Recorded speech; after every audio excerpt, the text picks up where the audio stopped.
Chapter 151, Don't Underestimate the Girls Part 1. Both Leah and Celine knew the moment they stepped out of the grand entrance of the academy that they were being followed. They didn't want to startle Aether, who was blissfully unaware of this. More than anything, they wanted to enjoy the day they had planned together. Without worrying about just one person, they could easily deal with that individual if push came to shove. However, what they didn't realize was that as time passed, the one person tailing them multiplied. First, there were 2, then 3, and now, approximately 15 shadowy figures were lurking in the background. As they tailed the trio, Aether remained completely oblivious. His mind occupied with the joys of the moment. When he finally caught wind of the situation, his reaction was one of utter disbelief. "Really?" he exclaimed, his voice tinged with incredulity. Celine nodded and gestured towards the 15 hooded figures that now surrounded them. "What about the people?" Aether frowned, his brow furrowing in confusion. He was certain that he had seen many people bustling about the streets just moments ago. "They use some kind of diversion magic to keep the other people away from here," Celine explained with a steady voice. Sigh. Aether sighed deeply, a sense of resignation settling over him. He turned to face the hooded figures, his eyes narrowing. "Hello, dear sir. What do you want?" he asked, his voice firm and direct. The simplicity and straightforwardness of his question caught Leah and Celine by surprise, as well as the group of hooded individuals. "What are you asking?" Celine asked, her face reflecting her surprise, because to her battling was the only way to solve this situation. However, Aether gently pushed her behind him, positioning himself protectively in front of the girls. He repeated his question with unwavering determination. "What do you want?" The hooded group exchanged glances, communicating silently among themselves before one of them stepped forward and pointed directly at Celine. "Her." Aether's voice rose in surprise as he looked back at Celine. The group nodded in unison, their faces obscured by their hoods. "What polite kidnappers?" Aether thought sarcastically. He asked, "Why?" But they remained silent, their intentions unreadable. Instead, they motioned for Aether and Leah to move aside. The nerve! Leah began to lash out, her temper flaring, but Aether motioned for her to stop. Annoyed, she was about to glare at him when she noticed the cold, emotionless look in his eyes as he stared down the group. She stumbled back, momentarily taken aback by the intensity. Thud! Aether caught her just in time before she could fall, awkwardly saying, "Did I scare you?" "And no," Leah managed to stammer, though she still remembered the fierce, emotionless eyes that had stared down the enemies. Strangely, she found herself drawn to that intensity. Seeing her trembling face, Aether thought, "Sigh, it's always like this." He recalled how his ex had always asked him to avoid fights.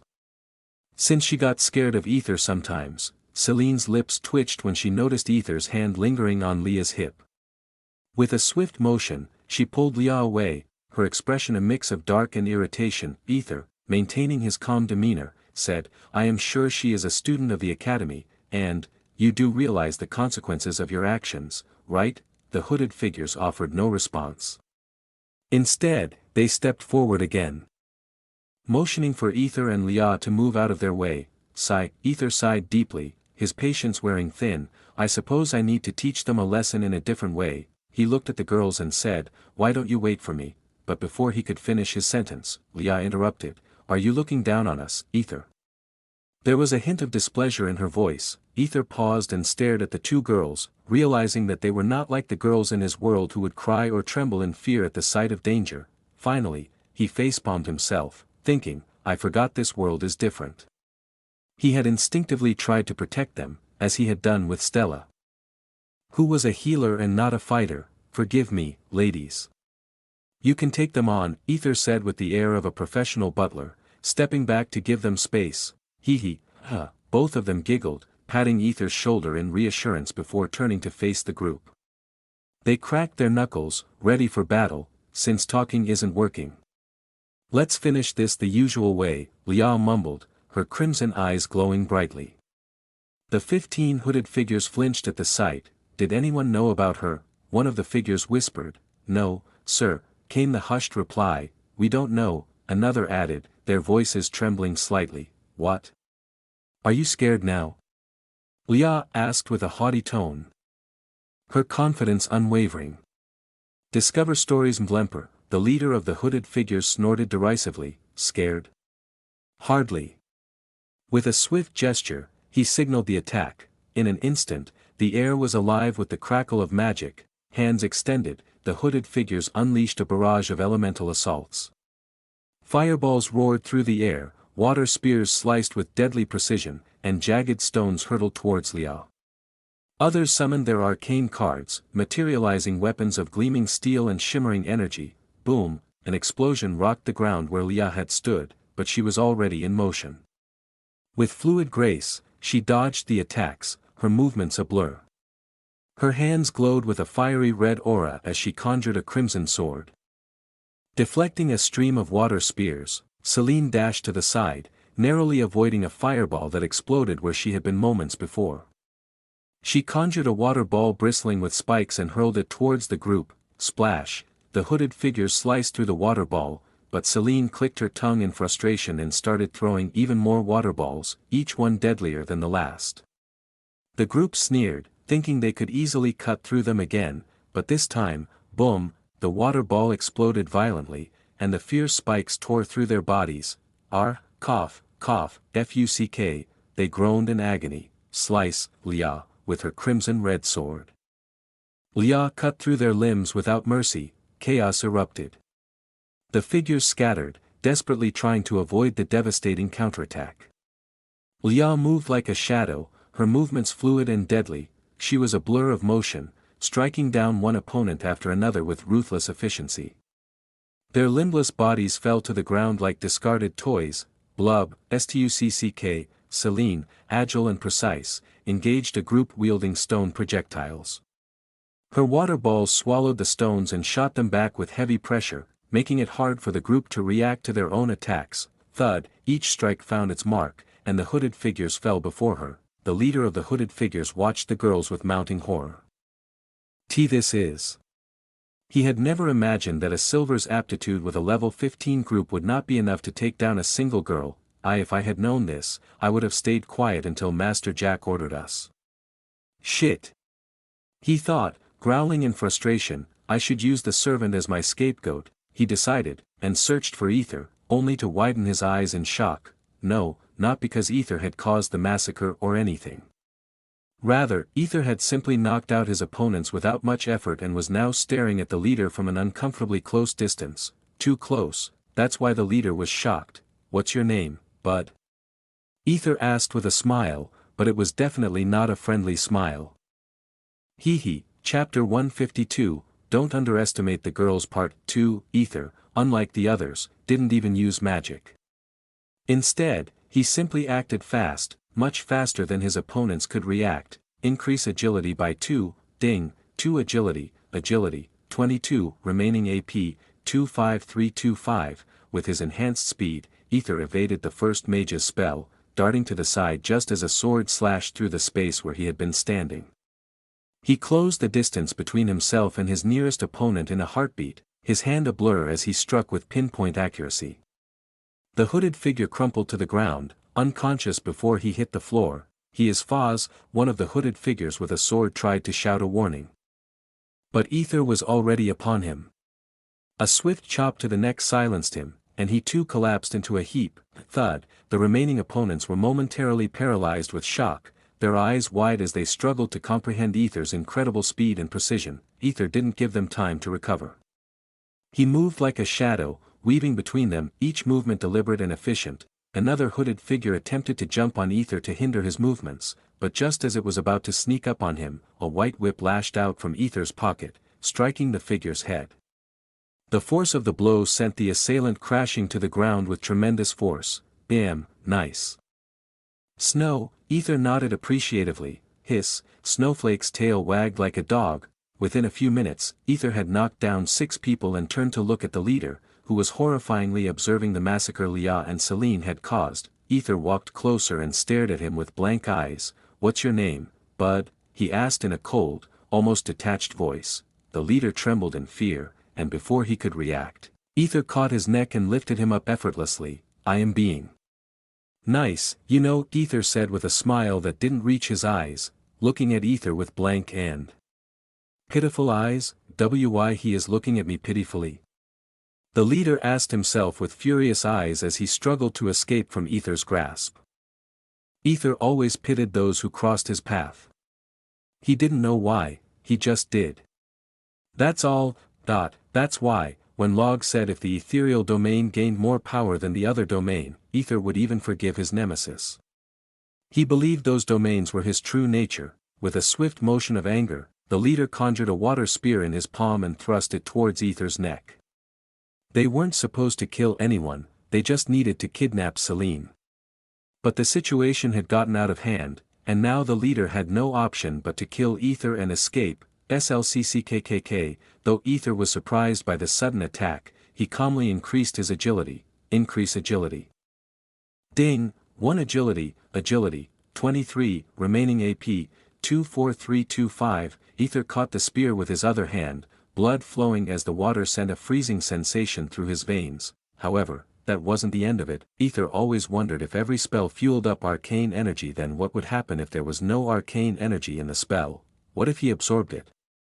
He truly wondered. He focused on the water spear on his hand, trying to pull the energy from it. But initially felt nothing.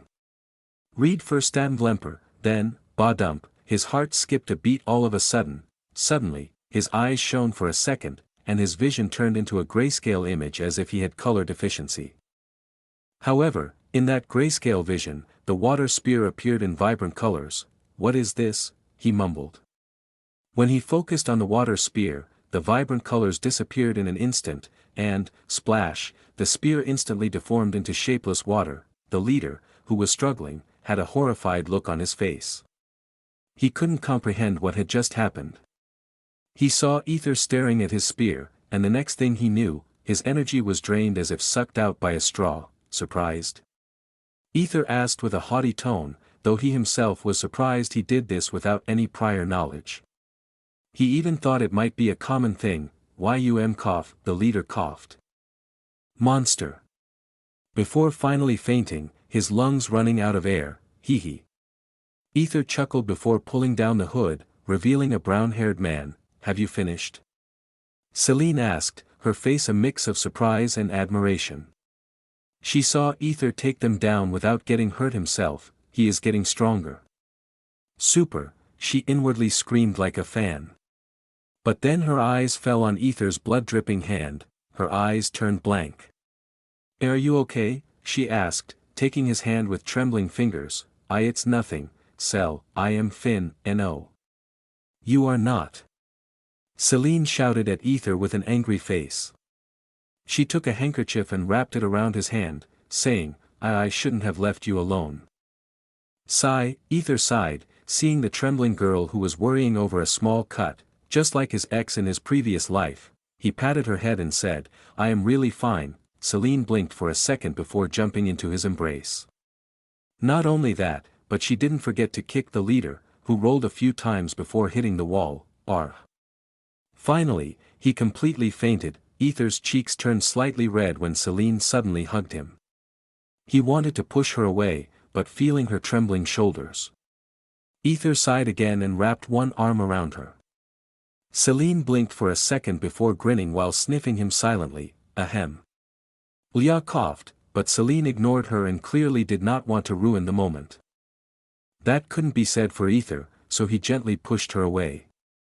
Selene was really dissatisfied as she glared at Leah. What? Leah asked. Tisk, nothing. Selene clicked her tongue. Leah shook her head and looked at Aether, who was staring at the massacre they had caused. He couldn't help but mutter, you really cut their limbs and bore a hole. Hearing that, both Selene and Leah blushed in embarrassment. They had been really angry since their happy time. Leah, their date, Sel, was interrupted by some people. Though Aether hesitated to approach those bodies, he wasn't too disgusted by the sight. I am starting to adapt. Aether mumbled as his hands trembled a little. Even though he had killed a few people. Looking at the limbless bodies, he couldn't help but feel a little nauseated. Seeing this, Selene held his hand softly, saying, I am here. while Lia hesitated for a second before holding his other hand, she gave him friendly advice, kill or be killed, Aether. Don't forget, Aether stared at the bodies before nodding and saying, thank you. Then Aether grouped the knocked out people and asked, what should we do with them? Should we investigate who was behind them? Lia shook her head, saying, they are dead, what? Aether had a surprised expression. Even Celine was surprised to hear that. Aether checked their necks for pulses, but to his surprise, there were none. He even checked the leader's neck, but he was also dead. Aether realized they had killed themselves, but how? They must have had some kind of spell that bound themselves in case they fainted, causing their hearts to stop functioning or something like that, Lia said with profound knowledge. Celine nodded in understanding. Yeah, I heard there were spells that could bind the internal organs under certain conditions. Interesting. I'd like to learn that, Aether thought. Since they are dead, it's better to leave now, otherwise, we'll have to deal with a lot of pain in the butt, Lia said with a serious face. Well. Aether shrugged, seeing this as the better option, and decided to leave the place. As Aether and the others decided to escape from the situation, they quickly ran away, their footsteps echoing in the empty street. It's fun, chuckled Lia between breaths, her laughter filled with a mixture of excitement and nervousness. Ha ha ha. It feels like we did something wrong, added Celine, her voice tinged with a hint of guilt. Don't laugh, you idiots, Aether shouted at the two girls, his tone a mixture of annoyance and concern. Aether shook his head, a wistful smile tugging at the corners of his lips. He couldn't help but feel a sense of nostalgia wash over him as he realized he was experiencing the thrill of youth once again. Albeit it was girls rather than boys. I suppose I'm glad I didn't run away, Aether mumbled to himself, his thoughts drifting to what might have been if he had chosen a different path, if he had run, and if Delphine hadn't caught him that day. Who knows what he might have been doing now? Perhaps he would have become a powerful rogue, much like the characters in the novels he used to read. But then again, there was also the chilling possibility that he might have already met his dead. Did I just raise a red flag? Aether thought, but his thoughts were interrupted when, ding, I can see your cute little elephant, I really love it to have inside me, what the? Aether's voice trailed off into a startled exclamation as he stumbled and fell to the ground, his heart racing with a mixture of shock and disbelief. Thud, hearing the dull thud, both Lia and Celine came to an abrupt halt and turned to him, concern etched on their faces. What happened? Did you get hurt? Immediately, Aether's heart raced as he instinctively covered his pants, fearing his zipper might be open or something. And no, it's F. Before he could finish his words, SSSH, two sharp bullets grazed both Lia's and Celine's cheeks, narrowly missing their faces by mere inches. If not for their quick reaction in tilting their heads, half their faces might have been punctured by the projectiles. The trio stood frozen, their minds struggling to comprehend what had just occurred. The bullets that missed their targets sailed through the air, striking poles and walls before erupting into deafening blasts. Boom, boom, chaos erupted as the bustling street was engulfed in panic, with people fleeing in terror. Chapter 153, Don't Underestimate the Girls Part 3, a few minutes earlier. A distance longer than where Aether and his group were standing. Looks like those guys moved on their own to impress their grace, only to mess up this much.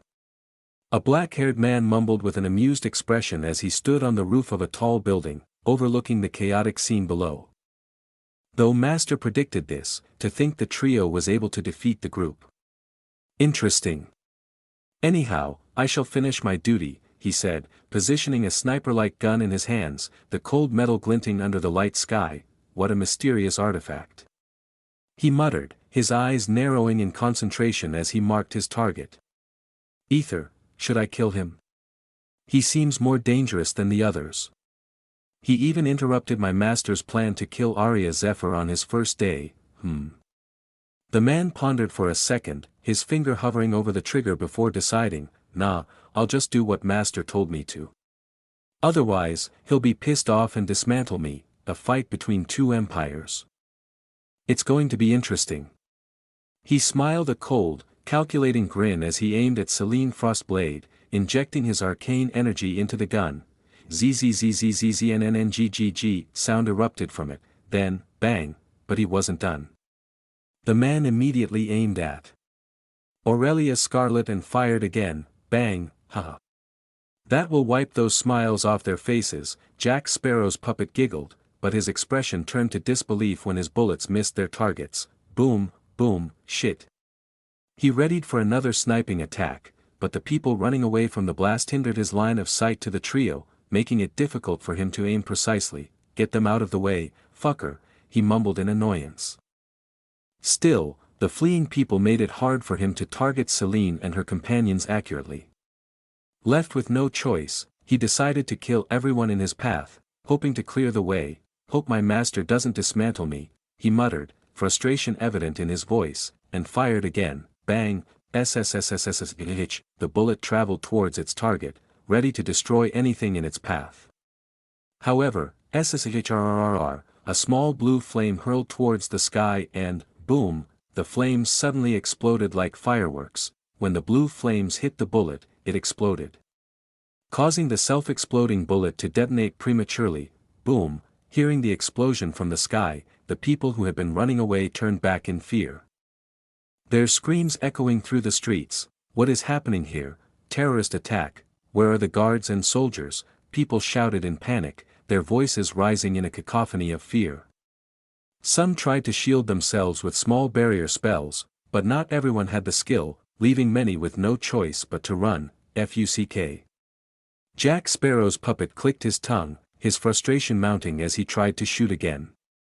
However, to his surprise, Aether and the others were already moving with the crowd, blending in with the fleeing masses. He gritted his teeth as his sniper-like gun suddenly disintegrated into dust. Tisk, looks like I used it beyond its limit, he mumbled.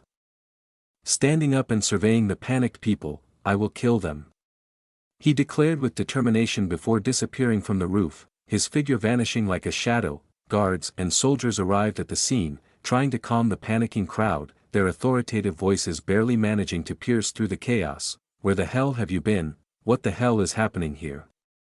In this city, shouldn't the academy protect the city?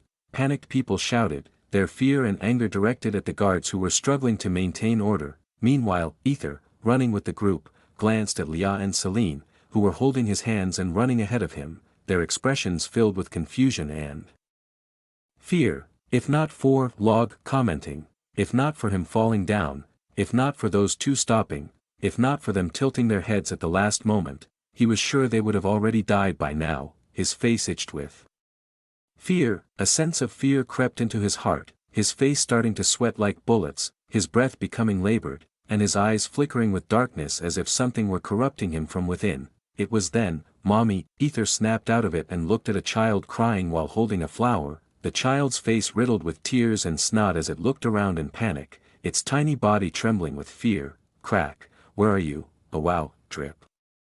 Drip, scary. Wavwu, the child cried, scared of everything, and while crying the child heard some cracking sound. Then noticed the wall cracking. Before the child could run, the wall started to fall. Mommy. The child covered its eyes, holding the flower with trembling hands. However, for a long time, nothing happened. As the child slowly opened its eyes, it saw a black-haired boy holding the wall with trembling hands, his muscles straining under the weight. Ding, 7 agility, 30, remaining AP, 17325, error, limit reached according to the level. Hello, cutie, Aether said, breathing heavily. Even though he had invested everything into his agility. If he hadn't pushed himself even more, he was sure the child would have been crushed. The wall was heavy, so he slowly set it down in the corner and looked at the child, who was still staring at him in astonishment, its eyes wide with wonder. Are you fine? Aether calmed his racing heart and smiled at the child, his voice gentle and reassuring. The child snapped out of its daze and, wah-woo-woo, started to cry, its tiny shoulders shaking with sobs. Oh, shit. Aether muttered before patting the child's head, saying, don't worry, nothing was going to h. Aether's pupils momentarily flickered with pure white, and the next thing he knew, he was in the white-black realm. The familiar but eerie landscape stretching out before him, and just like before, his arcane cart hovered in the middle of two intersecting realms, suspended in the air like a delicate balance between light and dark.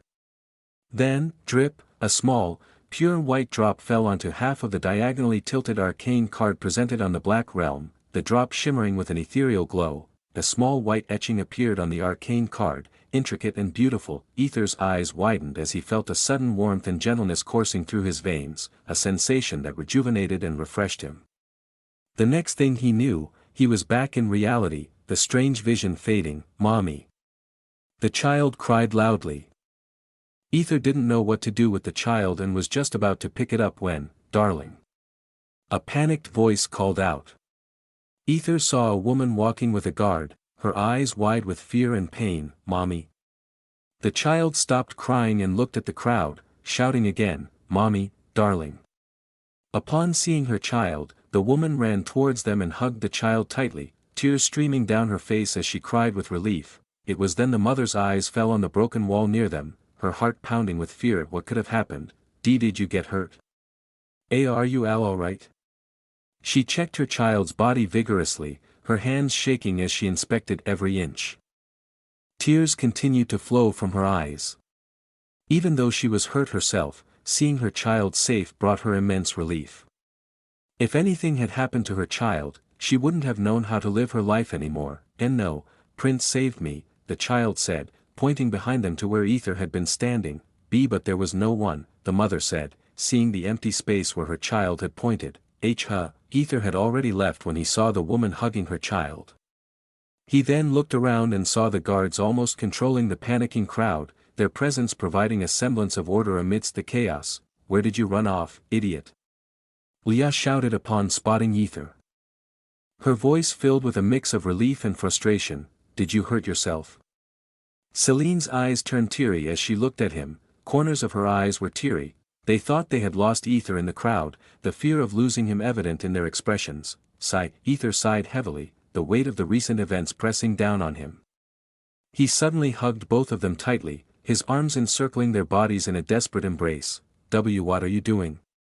Leah shouted, her face turning a deep shade of red in embarrassment.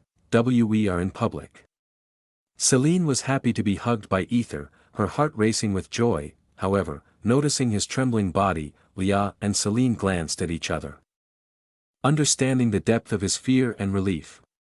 They hugged him back, their arms wrapping around him comfortingly, and said, "We are fine." It was then Aether's heart calmed down, his body finally relaxing.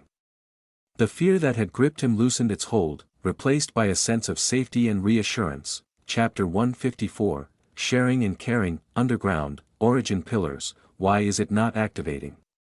The principal frowned deeply, unable to understand why the pillars, which had once activated with ease, suddenly stopped functioning. The students, clueless about what was happening, stood by nervously, waiting for the principal to take action. The principal moved from her position, meticulously inspecting each student to ensure they were performing the activation correctly. After a thorough check and finding no apparent issues, the principal returned to her position and addressed the students once more. "Say it again, log in, SSSSSH." Just like before, the pillars abruptly lit up with a burst of energy, only to die down almost instantly. Principal's frown deepened. She instructed the students to step away from the pillars and await further instructions, her frustration barely concealed. She then called Alaric over, asking him to inspect the pillars for any signs of damage or malfunction. Meanwhile, the students began murmuring amongst themselves. "It must be because of the old dust," Kai mumbled, glancing at Aquilina for her opinion. Aquilina replied, "I don't think so." As she pointed to the spotless surface of the pillars, indicating there wasn't a single speck of dust on them, Kai clarified, "I mean the whole cave. The dust must have caused something to get stuck or blocked." He was merely speculating, grasping at straws for an explanation. Possible. Aquilina nodded thoughtfully but couldn't shake off a different suspicion, but looking at the principal, it seems to be something else. She observed the principal and the professor's actions intently, trying to discern any clues. Vlemper only, Kai opened his mouth to contribute more to the conversation, but seeing Aquilina's contemplative expression, he hesitated and held back his thoughts. Thud, someone nudged him. Turning his head, he saw Leon looking at him with a mischievous glint in his eyes. Leon leaned in and whispered, "I think you should man up and speak freely, otherwise she'll be the one riding you." not the other way around. Leon's wink only added to Kai's embarrassment. Kai's face turned crimson at the suggestive comment, writing, but he quickly gathered himself. Now wasn't the time for such distractions. Clearing his throat, he whispered back, "At least my girlfriend talks to me." His tone laden with sarcasm, Leon's eyes twitched in response. He glanced over at Raven Noir, who was staring blankly at the wall. Seemingly indifferent to the situation around her, Leon sighed and whispered back, "Unlike me, you got a free pass from her parents." He had been doing everything he could to win Raven's favor, but she remained distant and detached, unaffected by his efforts. Hee, Kai chuckled softly, feeling a surge of pride for his father's successful matchmaking, thinking about match. He still needed to talk with Leah, he needed to mend their strained relationship, otherwise, he feared losing her. Thinking about her again, memories of Leah's unwavering support, and she was always the one to initiate the conservation. He had bought a special gift for her, hoping it would help patch things up and restore their bond. Just as he was lost in these thoughts, Leon's voice interrupted him, "You know, does your sister have a boyfriend or fiancé?" Leon's question snapped Kai back to reality, and he frowned as he looked at him. Leon, noticing Kai's reaction, quickly added, "She is kind of cute, you know." "I'm just asking. If you don't want to tell me, that's fine." Kai sighed deeply. He knew his sister was attractive and that she might draw unwanted attention. That's why he had even made a fake promise to Timmy so that he would protect her from other bastards when he was not around, but the person before him was the Arcane King, so Timmy might back off. Kai considered his options. He knew Leon was a good guy. Friendly with everyone, and most of all, he was from a noble family, so it seemed fine.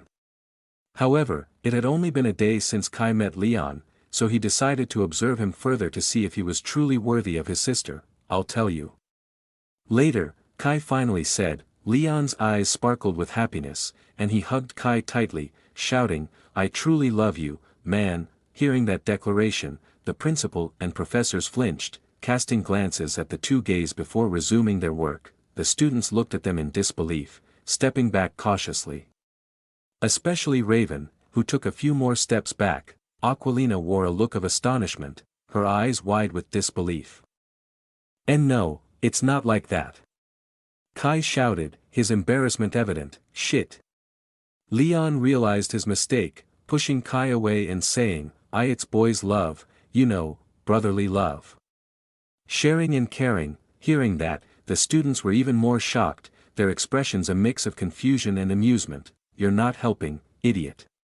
Kai shouted back, his face flushed with deep embarrassment. Ignoring Kai and Leon's situation, the principal focused on the issue at hand and discussed it with Alaric. "Should we call the archpriestess?" Alaric asked, his brow furrowed in concern. The principal pondered the suggestion. They had found nothing wrong with the pillars, no cracks, no dust. No other unknown interruptions, nothing. Yet, somehow, they weren't activating. Calling the archpriestess might be a good idea, the principal thought. Just as she was about to make the call, her ears twitched as she sensed something and looked up at the cave's ceiling. "Is something wrong?" Alaric asked, noticing her sudden alertness. The principal responded thoughtfully, then turned to the two professors and asked them to check outside. Though reluctant, they nodded and left the cave to investigate. "Did something happen?" Delphine asked, seeing her colleagues leave with reluctant looks.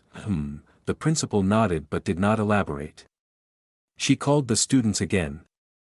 Determined to give it one more try before resorting to calling the archpriestess, Jack Sparrow watched the departing professors with a smirk. Did he finish the job already? He wondered and glanced at Kai, who was approaching the pillar once more. I wonder how he's going to react when he finds out his sister was killed by agents from the Umbriones Void Empire.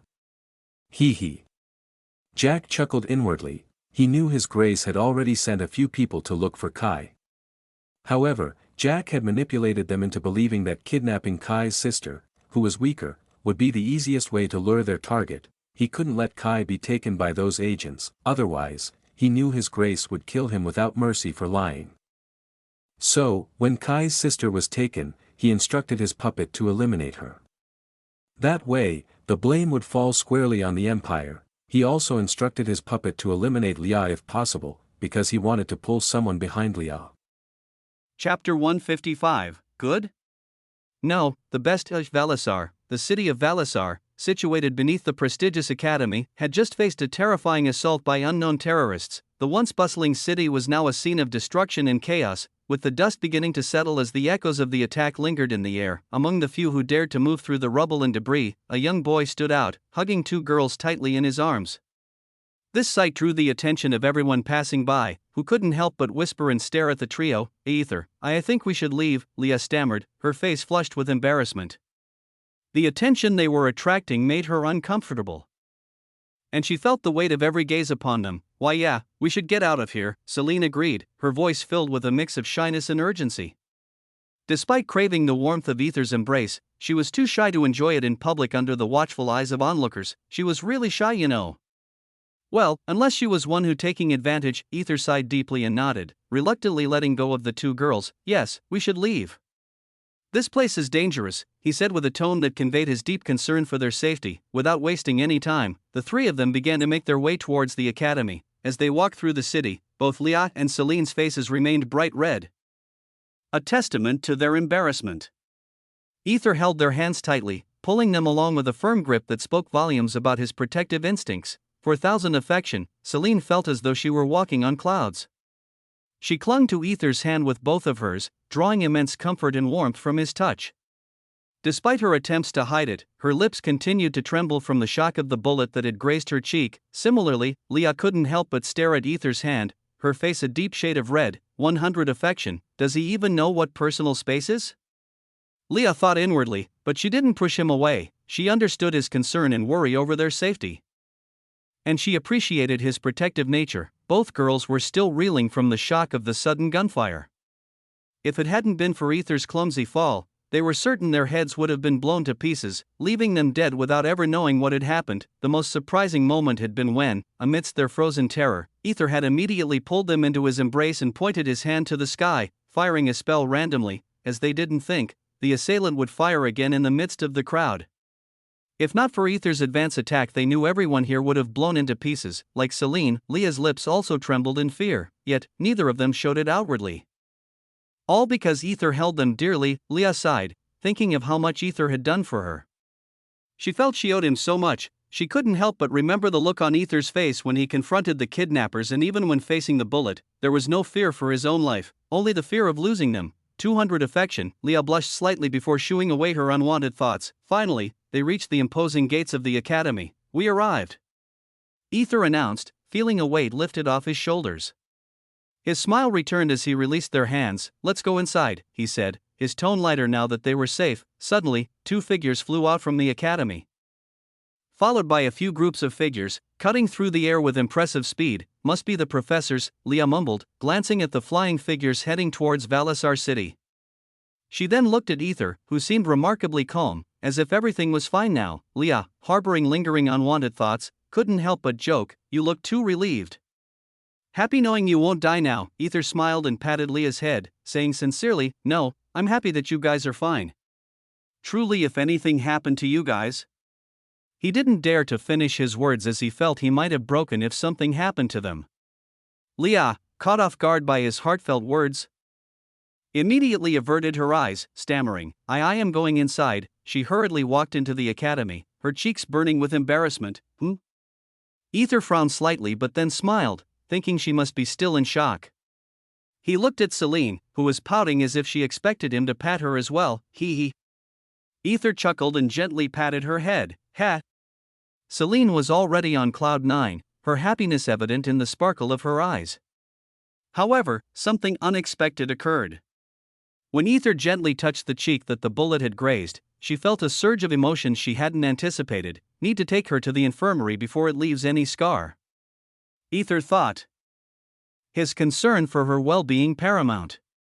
He was about to voice this thought when he noticed Celine closing her eyes and leaning towards him, her lips softly pursed in anticipation. When Aether had touched her cheek and gazed at her tenderly, any girl in her position would have thought he was about to kiss her. Celine was no different. She misread his intentions and readied herself for the kiss. throwing caution to the wind and not caring if anyone saw them, he. Aether gave a wry smile, realizing that he needed to respond to this girl's pure love, in one way or another. He needed to answer her feelings, not as Aether, but as Aether. With a tender motion, Aether lowered his head and Shu exclusive content, kissed her forehead gently. Good, he asked, searching her face for any sign of disappointment. Aether braced himself, expecting to see a hint of letdown in her expression. However, to his surprise, there wasn't a single trace of disappointment in Celine's eyes.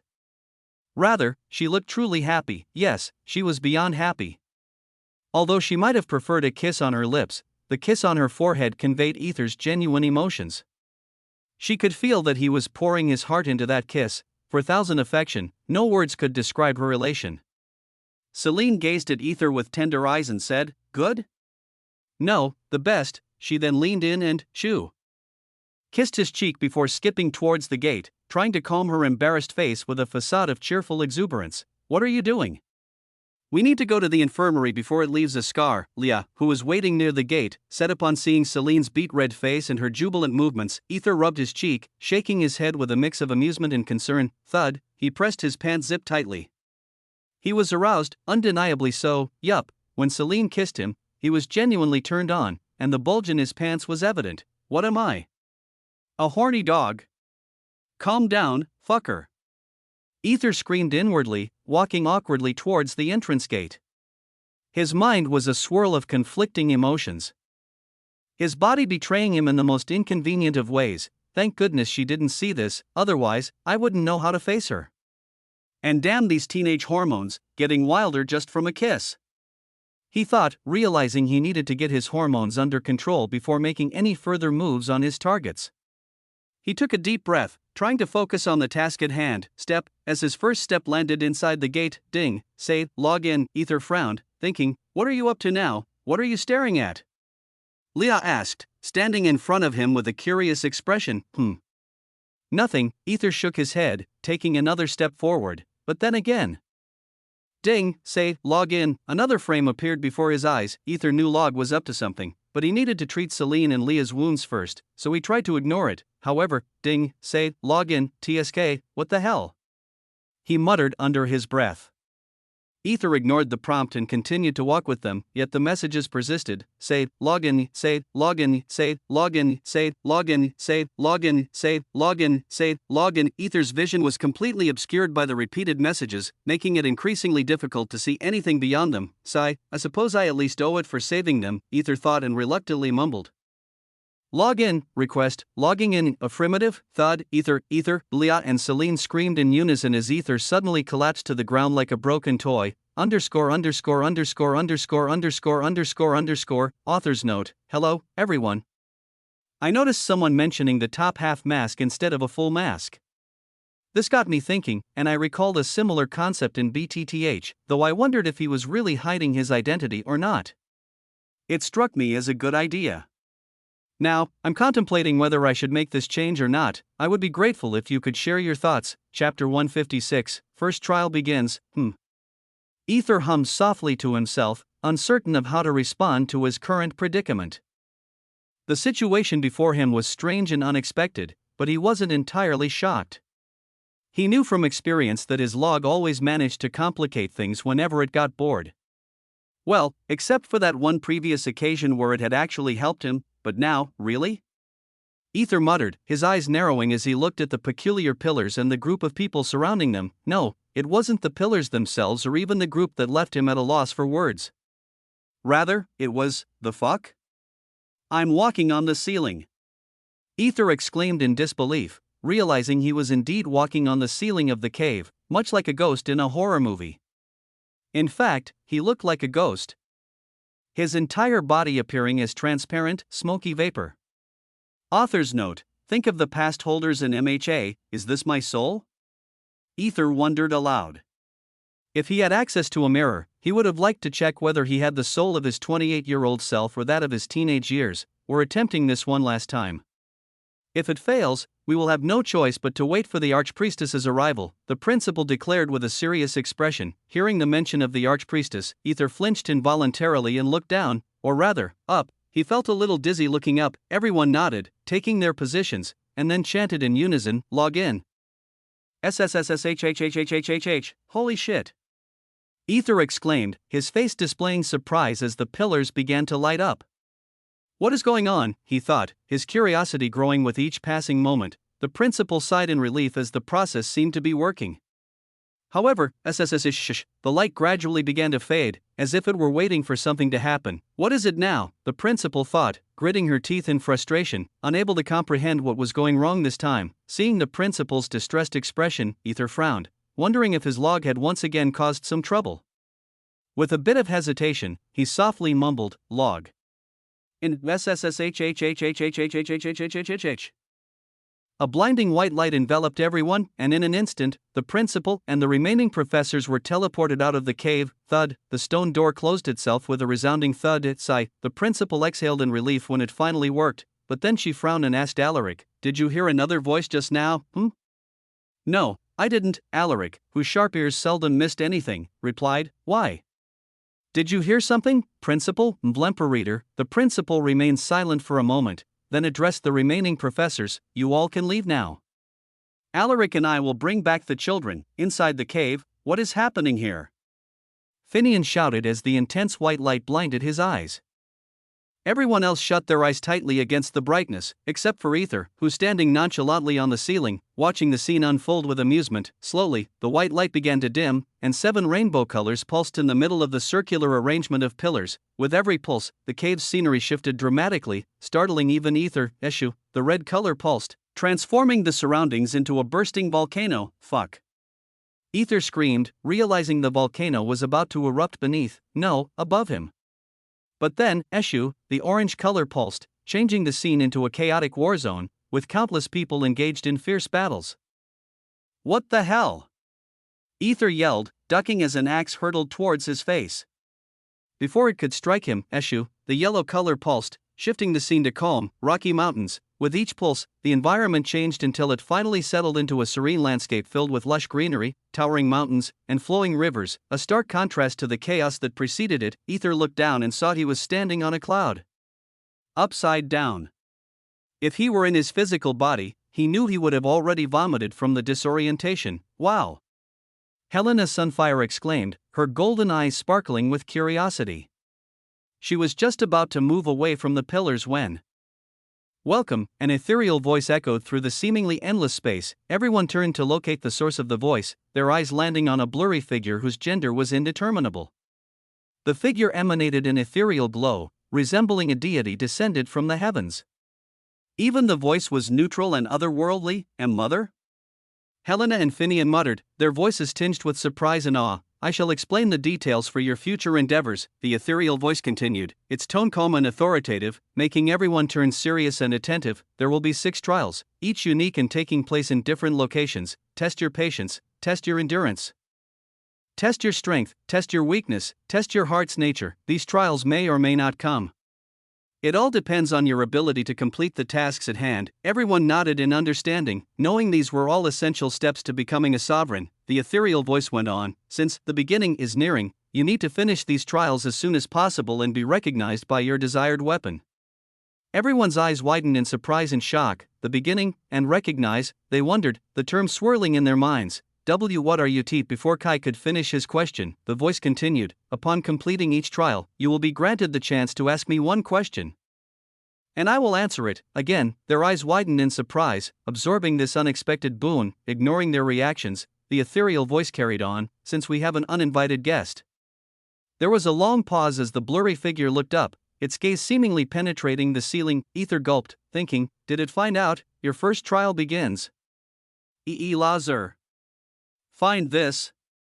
The blurry figure said as an image hovered before it and added, "Since this is sudden, I will give you a hint. This item exists in this world." Everyone frowned at the image and nodded, committing it to memory. However, what is it? Aether tried to see the image, but somehow the view was blocked from him. He couldn't discern what it was clearly, nor could he hear the details. The words felt like different language, as if the information was purposefully obscured for him alone. The voice then said, "You must not share this with anyone. Do you understand?" "Understood," everyone responded in unison. The blurry figure glanced up and saw Aether trying his hardest to glimpse the image it's showing to others. It giggled softly, hee. The students were startled by the giggle, a chill running down their spines. This is going to be a terrifying trial, isn't it? They couldn't help but think. Not knowing it was enjoying Aether's expression, the ethereal voice concluded. All the best, chosen ones, and... Lost one, lost? Before they could ponder further, everyone was pushed out from the cave. Thud, the stone door closed itself once more. How was it? The principal asked with a grin as she watched everyone stumbling, trying to regain their balance after the disorienting teleportation. The trial has already begun, Leon mumbled, his face alight with eagerness and anticipation. Already? The principal and Alaric exchanged surprised glances, as it usually started a bit later for them. Chapter 157, Anonymous Packages. Oh? You woke up, the old woman in the infirmary asked when she noticed Aether stirring and opening his eyes. Why yet? Aether mumbled, his head throbbing with dull pain as he slowly sat up, clutching his temples. The room spun slightly, and he took a moment to steady himself before asking, what happened? The old woman explained that two young ladies had brought him in, unconscious. She had informed them that he had merely fainted from fatigue, but they had insisted on using healing potions and had almost caused a ruckus. In the end, she had to throw them out of the infirmary, but not before treating their wounds. Aether chuckled softly, glancing out the window to see the sky already dark. The girls must have returned to their dorms by now. He then thanked the old woman for her care. Be careful, young man, and take care of those beautiful girlfriends of yours, the old woman remarked with an amused smile, her eyes twinkling with mischief.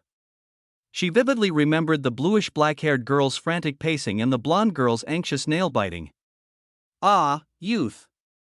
She thought to herself. Aether smiled awkwardly, not knowing how to respond, then replied, they aren't my girlfriends, before leaving the infirmary. Not girlfriends, eh? The old woman murmured to herself as she watched Aether's back disappear through the door. Then why do you wear that happy smile? Ha, that's youth for you. As he walked towards his dorm, Aether's thoughts were occupied with the day's events, especially the near-death experience of the two girls. He sighed, trying to shake off those unsettling thoughts. Help the pure form of beings that need you in their life, Aether mumbled, reflecting on the requirement for his ethereal domain. Now it all made sense to him. Children were the purest form of every being, and his presence in their lives meant he had to be the one to save them. Thinking back to the baby he had helped, he realized that even without his intervention, Raven Noir would have saved the baby. I see. Aether nodded to himself, pondering where he might find a child who needed only his help. This is going to be hard now. His thoughts then drifted to the strange pillars and trials. Hey, Log, why did you pull me there, and what do you want me to achieve? He asked, but there was no reply. Aether shrugged. It was pointless to dwell on it. He knew that, more often than not, his log would mess with him. So why bother thinking too much? He would just continue with his mission. Beginning, huh? Aether mumbled, still considering those words as part of his mission. One thing he understood was that he and the chosen ones were somehow entangled together. Sigh, what a pain. Aether thought as he entered his room, only to be taken aback. Blemper, your novel source, what the heck is this? Aether exclaimed, seeing numerous boxes scattered inside the room. You finally came. Taylor sighed in relief upon seeing Aether. She then explained that 2 of the boxes were delivered by a clothing company, another 2 were from the Empress, and the last 2 were anonymous. Empress? Aether was surprised. He checked the sender's details on one of the boxes and saw it was from the palace. Carefully, he opened it, expecting something dangerous since he had angered her. To his surprise, it contained costly clothes.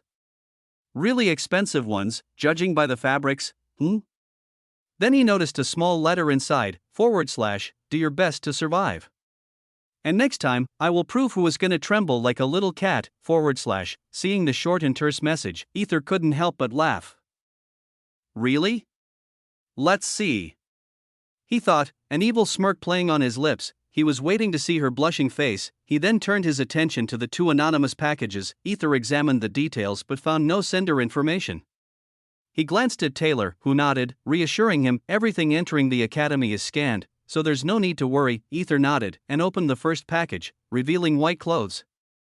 Yeah, just pure white clothes. Everything from innerwear to shoes, all pure white, as if he shouldn't be tainted by anyone.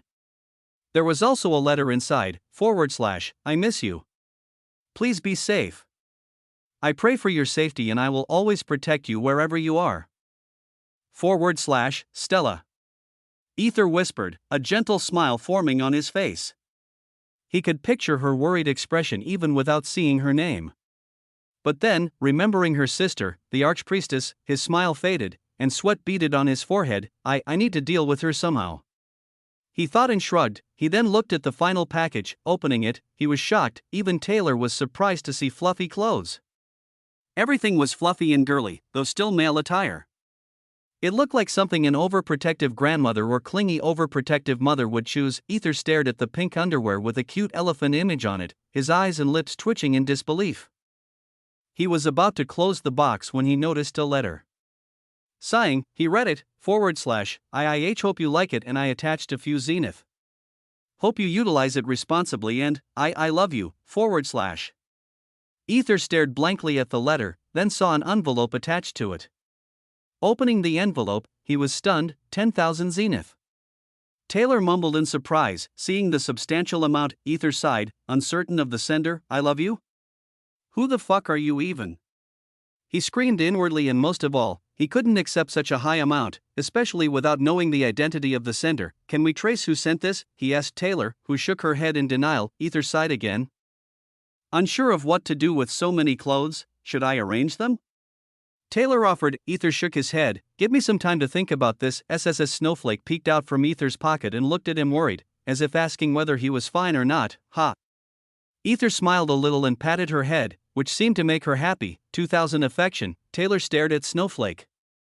She wanted to pet her, but HISSS Snowflake's reaction was swift and fierce, a sharp hiss escaping her tiny form as she rebuffed Taylor's attempt to touch her head. Taylor's expression morphed into a pout of disappointment. Aether found amusement in their interaction, a chuckle escaping his lips as he observed their playful exchange. Then, a thought struck him. Hey, Taylor, could tell me how to use this to increase my level? He queried, producing a golden 1-star crystal obtained from the bears as an example. Though he could increase his level through affection, still he wanted to see how others normally do this. Taylor hesitated before saying, you are a blank arcane card holder, so it's not possible to increase your level. Chapter 158. Taylor is kind of sexy. Part 1. A blank arcane card signifies a complete absence of both talent and aptitude. In simpler terms, those who were bestowed with blank cards were regarded as failures, or even abandoned by the arcane herself. That's the harsh reality this society believes. I see, so there's no point in obtaining these crystals? Aether inquired, his voice tinged with curiosity and resignation. Yes, Taylor confirmed with a nod, delicately picking up one crystal and summoning her arcane card. It shimmered into existence, revealing a stunning gold arcane card. Wow, gold! Aether exclaimed, his eyes widening in disbelief. He had heard that gold aptitude, rare and almost epic card-like in games. The idea that a mere maid could possess such a card seemed beyond comprehension. Taylor smiled awkwardly, then her face turned serious. Don't be too surprised. Look, I have only 4 stars, which means my maximum level cap's at 60.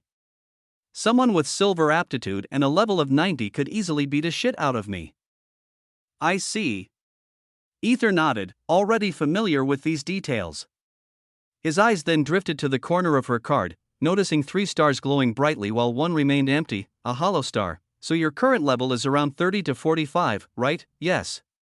The number of empty stars present on the card determines your maximum level, while the number of stars shining indicates your current level, though it's more of an approximation. My current level is 40, she elaborated, placing the golden crystal atop her card. Sheshang. The golden crystal crumbled into shimmering particles before being absorbed into the card. Oh. Aether's eyes widened in awe as he watched the magical display. The way the particles dissolved into the card was truly mesmerizing. Wait. Did you just use my golden crystal to level up? Aether's voice was a mix of disbelief and shock as he realized he had lost his hard-earned crystal so easily. TSK, don't be silly. It's just a golden 1-star crystal. It's not even enough to significantly increase my attributes, let alone level up, Taylor replied, her tone slightly annoyed, though inwardly, her lips trembled with suppressed laughter. Seeing Aether's judgmental and deadpan look, Taylor couldn't hold back any longer. She burst into laughter. PFFFTT. Ha ha ha ha ha ha. What's so funny about that? Aether was annoyed, feeling thoroughly duped by this cunning girl. Come on, Aether, it's not like you could use it anyway, right? Taylor asked, her laughter subsiding but her eyes still sparkling with amusement. Oh? Even so, I could have sold it and made some money, right?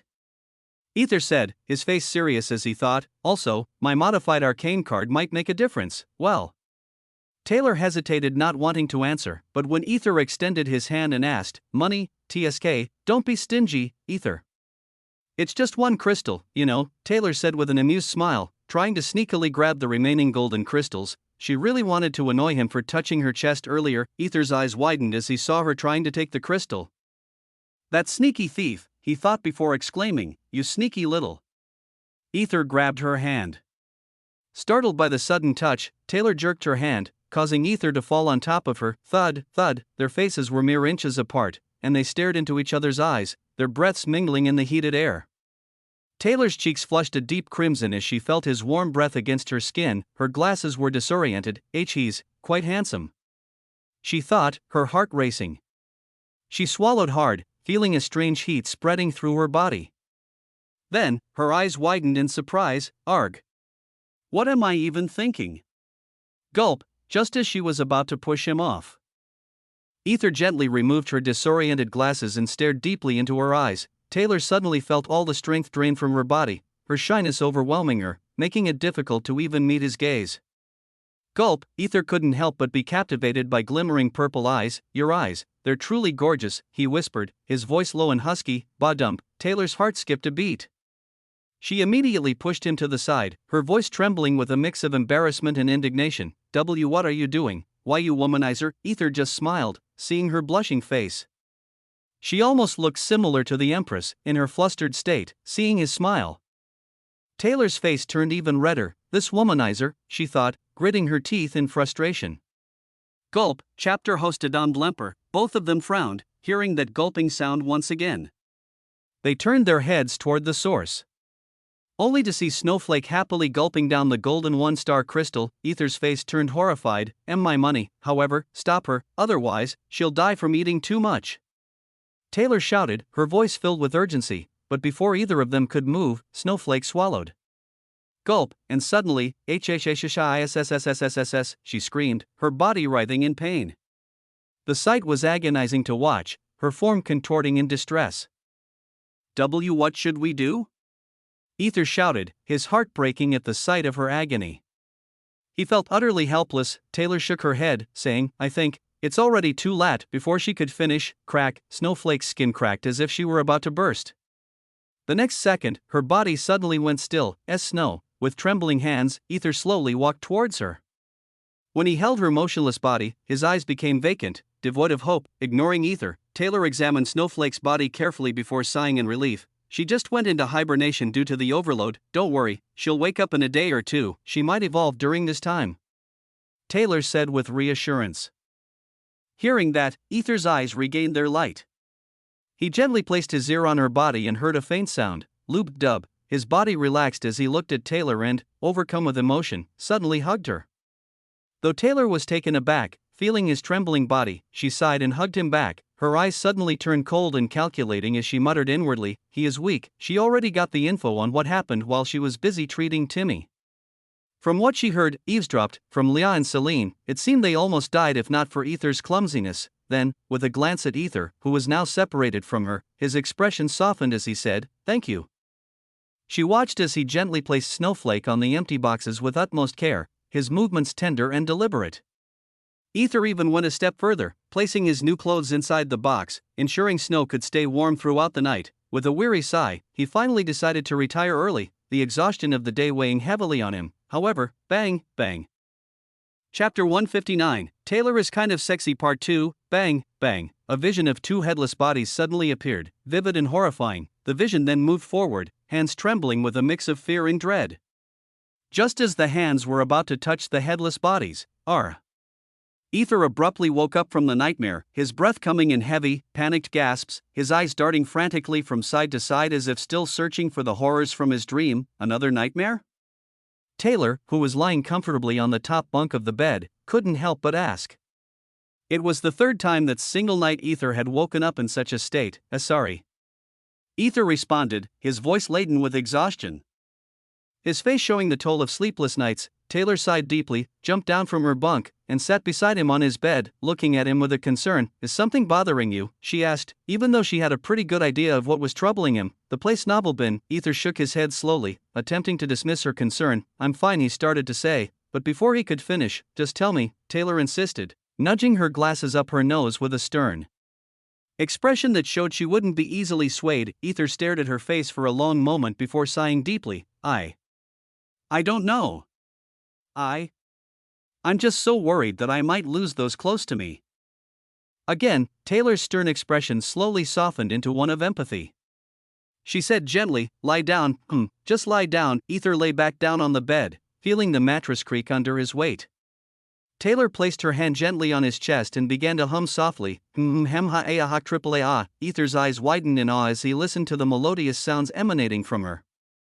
Her voice was so soothing and enchanting that he felt as if he might drift off to sleep. Eternally, seeing his shocked expression, Taylor was amused and said, "Just close your eyes." Aether shook his head, unwilling to miss the melody. "Don't tell me. Could it really be her?" he wondered. His mind entertained some unwanted thoughts. If he could transmigrate, then there was a possibility, right? It might be her. Aether gulped, feeling a mix of anticipation and hesitation. He mumbled softly, "This night is sparkling, don't you let it go." As he waited for her to continue remaining, Taylor looked at him weirdly, not understanding. What is he talking about, she thought. She glanced at the window, seeing nothing sparkling outside. She turned back to him with a pitiful gaze, thinking, he might have hit his head somewhere, poor thing. Aether's lips twitched as he noticed her expression. Just as he was about to say something more, she interrupted. "I said close your eyes." Aether nodded obediently and closed his eyes, listening to her soul-soothing melody as he slowly drifted into sweet, peaceful dreams. Seeing him breathe calmly, Taylor stopped singing and stared at his peaceful, smiling face. He looked so content. She was about to move away, but Aether held her hand tightly, as if he didn't want her to let go, a slight frown forming on his face even in sleep. "Sigh, it's like I'm taking care of a child," she mumbled to herself before lying down beside him on his bed. Since the bed was small, she ended up quite close to him. She stared at his happy, relaxed face, sighed, and blushed slightly before turning her head away. "Come on. I shouldn't feel anything. It will make it hard to kill him if the Empress orders me. I am just a tool. Don't forget your place." "Damn it," Taylor thought to herself, her mind a whirlwind of conflicting emotions, before finally closing her eyes. The next morning, slurp, slurp. Aether's ears twitched as seductive sounds trickled into them. Slowly, he fluttered his eyes open, still in a half-awake state. What's with that sound? He wondered groggily. He subconsciously sucked on something. Slurp, his eyes suddenly snapped wide open when he heard that moaning sound. He looked down at his mouth, only to find himself in a horrifying yet tantalizing situation. He was sucking on Taylor's left breast through her clothing. The fabric of her nightdress was damp from his drool, clinging to the curve of her breast, revealing the outline of her nipple. Gulp, Aether gulped in terror, realizing he was tightly hugging her body, his face buried in her chest, his lips wrapped around her nipple. I don't think I had this kind of problem before," he thought, and his mouth unconsciously moved closer to her breast again, savoring the warmth and softness through the fabric. Even more alarming, he could see a small, hard protruding point pressing against the wet cloth. Her nipple, right? Aether gulped once again before looking up. He saw that Taylor was still sleeping peacefully, her face serene and untroubled. He remembered what happened the previous night inside, a smile creeping onto his face. He was truly grateful for her calming presence, feeling refreshed, his mind calm as river and ready to face any challenge. Her gentle touch and soothing melody had been a balm to his troubled mind. There was no point in moping about the past.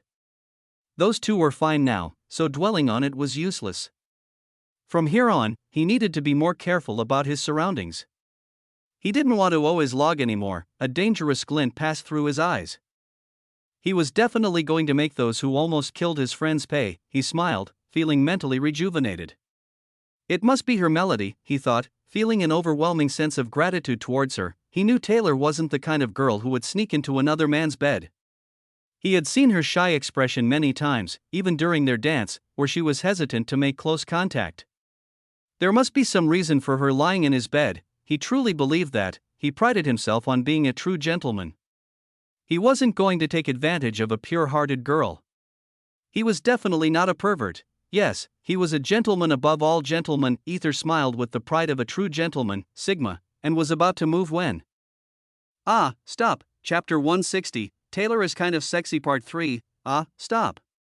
Aether screamed inwardly as he realized his hand had been groping her soft, round butt. The feel of her curves beneath his palm sent a shiver down his spine. His eyes widened as he stared at his hand, or rather at her butt, which was visible due to the hem of her white nightdress being pulled up, revealing her lacy purple panties, and maybe her hem pulled up while she was sleeping, Aether reasoned. While it was a possibility that he might have pulled it up, Aether believed, as a gentleman, he wouldn't do that, completely forgetting what he had been sucking before. Nevertheless, his hand refused to let go of her soft, squishy butt. The smoothness of her skin against his fingers was intoxicating. Come on. Fuck her. You are gentleman. Aether used every bit of his brainpower to control his unfaithful right hand and take it off her soft and squishy but, slip, his hand slipped into her purple panties, his fingers brushing against the delicate lace. Please stop, I am gentle, he begged his hand, but it continued. His hand slowly slid into her but Kraken groped it tightly, feeling a sudden clench from Taylor. The warmth and the firmness of her flesh were almost too much to bear. Snap, the last thread of his sanity finally broke. Even if sanity broke, he would still retain his gentle. Fuck off, Aether looked at his hand and thought, gentleman? The fuck? I am fucking man in the first place. The food is right in front of me and I want to stop myself. The fuck is that? He looked at her breast, still covered by her nightdress, the fabric barely hiding the enticing curves beneath. Still, he was truly a gentleman and really grateful for her help. However, that was different, he realized now. Those things were different. Even a gentleman should be a man in front of a woman. He gulped again, his throat dry from too much anticipation, and his raging teenage hormones only heightened by inhaling her womanly scent, making him even more conscious of her. Her scent was intoxicating, a mix of lavender and something uniquely her own. He looked at her hip curve, which he hadn't noticed before. But now, seeing her body in a single piece of nightdress, peacefully sleeping beside a man. Surely any man would go insane. His gaze traveled down her body, taking in every detail, lingering on each curve and contour. Her disheveled hair, a rich shade of chestnut brown, cascaded in delicate waves around her face.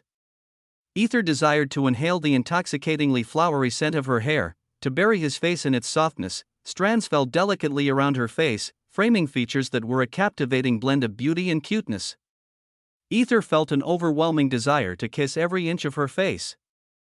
To taste the sweetness of her lips. Her long neck, graceful and elegant, transitioned smoothly into her shoulders, leading down to her ample bosom. Usually, this was modestly concealed beneath her classic-made dress or bandages when she was in disguise. But now, the sight of it sent a milky smile to Aether's nose, making him long to suck her breast, to have it under his mercy. The fabric of her outfit, while modest, hinted at the curves beneath, teasingly drawing his eye. Her dress cinched at the waist, accentuating her curvy hips. Aether desired to hold her waist with his hands and give a kiss on it, then her plump butt, which was under his predatory gaze. Aether's desires ran wildly. He could not describe it anymore as he himself had little guilty pleasure, his lust exponentially increasing. What the fuck? Did I really not notice her before? She looks fucking sexy. Aether was really taken aback to think he would not even look at this sexy woman before. He gently groped her butt under her purple panties, feeling the soft flesh give under his touch. His nose moved slowly towards her protruding nipple, nudging it gently. Aether suddenly clenched his legs when he felt himself getting even harder. Slowly, he parted his lips, his tongue flickering out to tease her protruding nipple through the fabric. Her moans sent a shiver down his spine. He clenched his teeth, struggling not to let his inner animal take control. Then he parted his lips to gobble her breast, and, slurp, sucking it eagerly. Even though there was fabric between them, Aether could still feel her protruding nipple as he sucked. It's been so long since I sucked boobs, he thought. His teenage hormones were off the charts, his left hand trying its best to restrain him while his right hand massaged her. But, what a sinful person I'd become. He thought with a sad face, yet there was not a single bit of regret or guilt in him. Discover Story's novel bin, if push came to shove, he would just point out that she was too defenseless and that he wasn't a gentleman anymore. Aether's right hand subconsciously, no, fully consciously, moved downward until it touched something it shouldn't have, causing Tat-tat? Taylor groaned. Taylor's eyes fluttered open, and with groggy eyes, she saw the bed was empty. She wondered where Aether had gone, but then, 10:44, 10:45, 10:46, hearing the counting, she turned and saw Aether doing push-ups, very fast. Taylor yawned and asked, "What are you doing?" 1100. Aether stopped in mid-motion to hide his raging hormones and, without glancing at her, said, "It's my usual training time." Taylor frowned and asked, "But you didn't do this yesterday." Aether's hand almost slipped. He stuttered, I was tired, settling down and all." He awkwardly smiled before resuming his training. 2000, 2001, 2002. Taylor frowned even more and asked, "If you reached that count, then why isn't there a single drop of sweat on your body?" Instead of answering, Aether simply replied, "We have only half an hour before class." Taylor's eyes widened. She shouted at him for not waking her up earlier before running towards the bathroom. Thud. After she entered the bathroom, Aether collapsed inside. "What have I done?" Meanwhile, Taylor leaned against the door, her face, ears, and neck turning red as she mumbled, That was almost dangerous." To be honest, she was already awake, more likely when Aether, in a sleeping state, sucked her boob. She had instantly opened her eyes and was about to beat the shit out of him. But when she saw he was genuinely sleeping, calming her urge to kill him, she tried to push him away, but she hesitated, not knowing why. But she hesitated when she saw his lovely and lonely expression. It was as if something invoked her motherly side.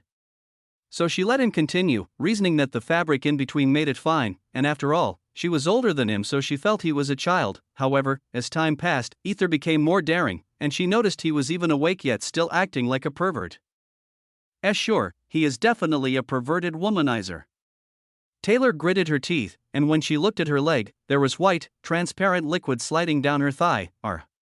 She groaned in annoyance before stepping into the shower. Chapter 161, Punishment. Principal's office. Aurelia Scarlet and Celine Frostblade stood nervously before the principal, who was simply staring at them without a word. The silence was oppressive, and the tension in the room was palpable. Is something wrong?" Leah asked tentatively, glancing at Delphine, who stood silently to the side, her expression unreadable. No answer came. The room remained dead silent, each second stretching longer than the last. Leah and Celine exchanged puzzled and anxious glances, both wondering why they had been summoned during class hours. Did they find out? They wondered. Suddenly, a sound broke the silence. "Knock, knock, come in," the principal said, her voice a sharp contrast to the quiet. Leah and Celine turned their heads to see Aether entering the room with a hurried, almost frantic expression on his face. Celine sighed in relief. It seems he was late today, she thought. She had really panicked when he didn't arrive this morning, but now upon seeing him here, she realized, not only she but also Aether and Leah as their eyes widened in understanding. "I am sorry, Principal, I slept a little longer than I intended," Aether said with an awkward smile, trying to lighten the mood. Taylor and Aether had come in late, and one of the servants had informed them that Delphine had ordered Aether to come to the principal's office. Upon entering, Aether quickly realized this meeting wasn't about his tardiness but rather about yesterday's incident, which had caused quite a stir. Aether looked at Leah and Celine, a surprised expression on his face. "Oh? You guys are here too?" "What happened?" he asked, feigning ignorance. Leah quickly caught on to his act. "Beats me," she shrugged, still pondering the reason for their summons and trying to appear nonchalant. Celine nodded a moment later, playing along. The principal's lips twitched slightly as she looked at the trio. Delphine shook her head in disbelief at their pretense. The principal got straight to the point. "Student John from Class D was severely injured yesterday. Even though his disfigured face was healed, he contacted his family, and now, they are demanding answers and rightful action against the responsible party." Hearing this, the trio sighed in relief, looking at each other with faint, relieved smiles. "Bam!" The principal slammed her hand down on the table when she saw their smiles, her face showing clear irritation. "This is not something to laugh about." "We are sorry," they said in unison. Read first on Novelbin. The principal glanced at Delphine, who nodded and began to speak. According to the report, the victim claimed he wanted to have a friendly talk with them, but Aether, who got jealous of his handsome face, hit him and ran away. Celine frowned at this and was about to interrupt when the principal raised her hand to stop her. "Let Delphine finish," she said, and Celine reluctantly complied. But according to witnesses, it seems John grabbed Aether's shirt first, and Celine was the one who hit him on the table before they both ran away. Delphine continued, I think he was wrong first, so." Leah mumbled slightly, her voice trailing off. The principal stared at the trio with a stern face. "First of all, it's not about who is right or wrong." Then she looked at Celine specifically and said, "You hurt a student on the premises, and it happened in the cafeteria where everyone eats peacefully. This is a serious matter. I heard you also hurt your brother's servant. We overlooked that since he was a servant, but if your brother complains, we will take strict action. However, John is a student under our academy's protection. Miss Celine Frostblade, the principal frowned and glared at Celine as she continued. Do you think it was right to hit a student? Celine lowered her head, unable to meet the principal's stern gaze, but there was no regret in her eyes. No, principal, she mumbled. Then the principal turned her attention to Aether. And you, who gave you permission to enter the students' cafeteria? Well, before Aether could come up with an excuse, the principal cut him off. Not only that, you also picked a fight with a professor, she said, her tone leaving no room for argument. Aether had nothing to say about the second complaint. The principal then looked at Leah. And you? I didn't do anything, Leah said quickly, her face the picture of innocence. The principal glanced at Delphine, who nodded. The principal sighed. I suppose you are out of the problem then, ha? Leah giggled softly, glancing at the other two, who looked at her with betrayed expressions. I am sorry, guys. It's for the greater good. Leah thought to herself, as she looked at them with a pitiful expression. The principal was about to give her verdict when, she is the one who allowed me to enter. Aether pointed at Leah with a serious face and continued, if not for her misusing her power as a second rank, nothing would have happened. Leah's eyes widened, her lips parting in horror. She couldn't believe what he had just said. Celine glanced at Aether, who winked at her. She understood his plan and felt amused, so she added, yes, principal, even though I said it was wrong. She forced Aether to come inside. Celine's eyes turned teary, adding to her act of innocence. Leah was once again shocked by the betrayal. I see. The principal nodded and asked Leah directly, you are the one who allowed him, WL.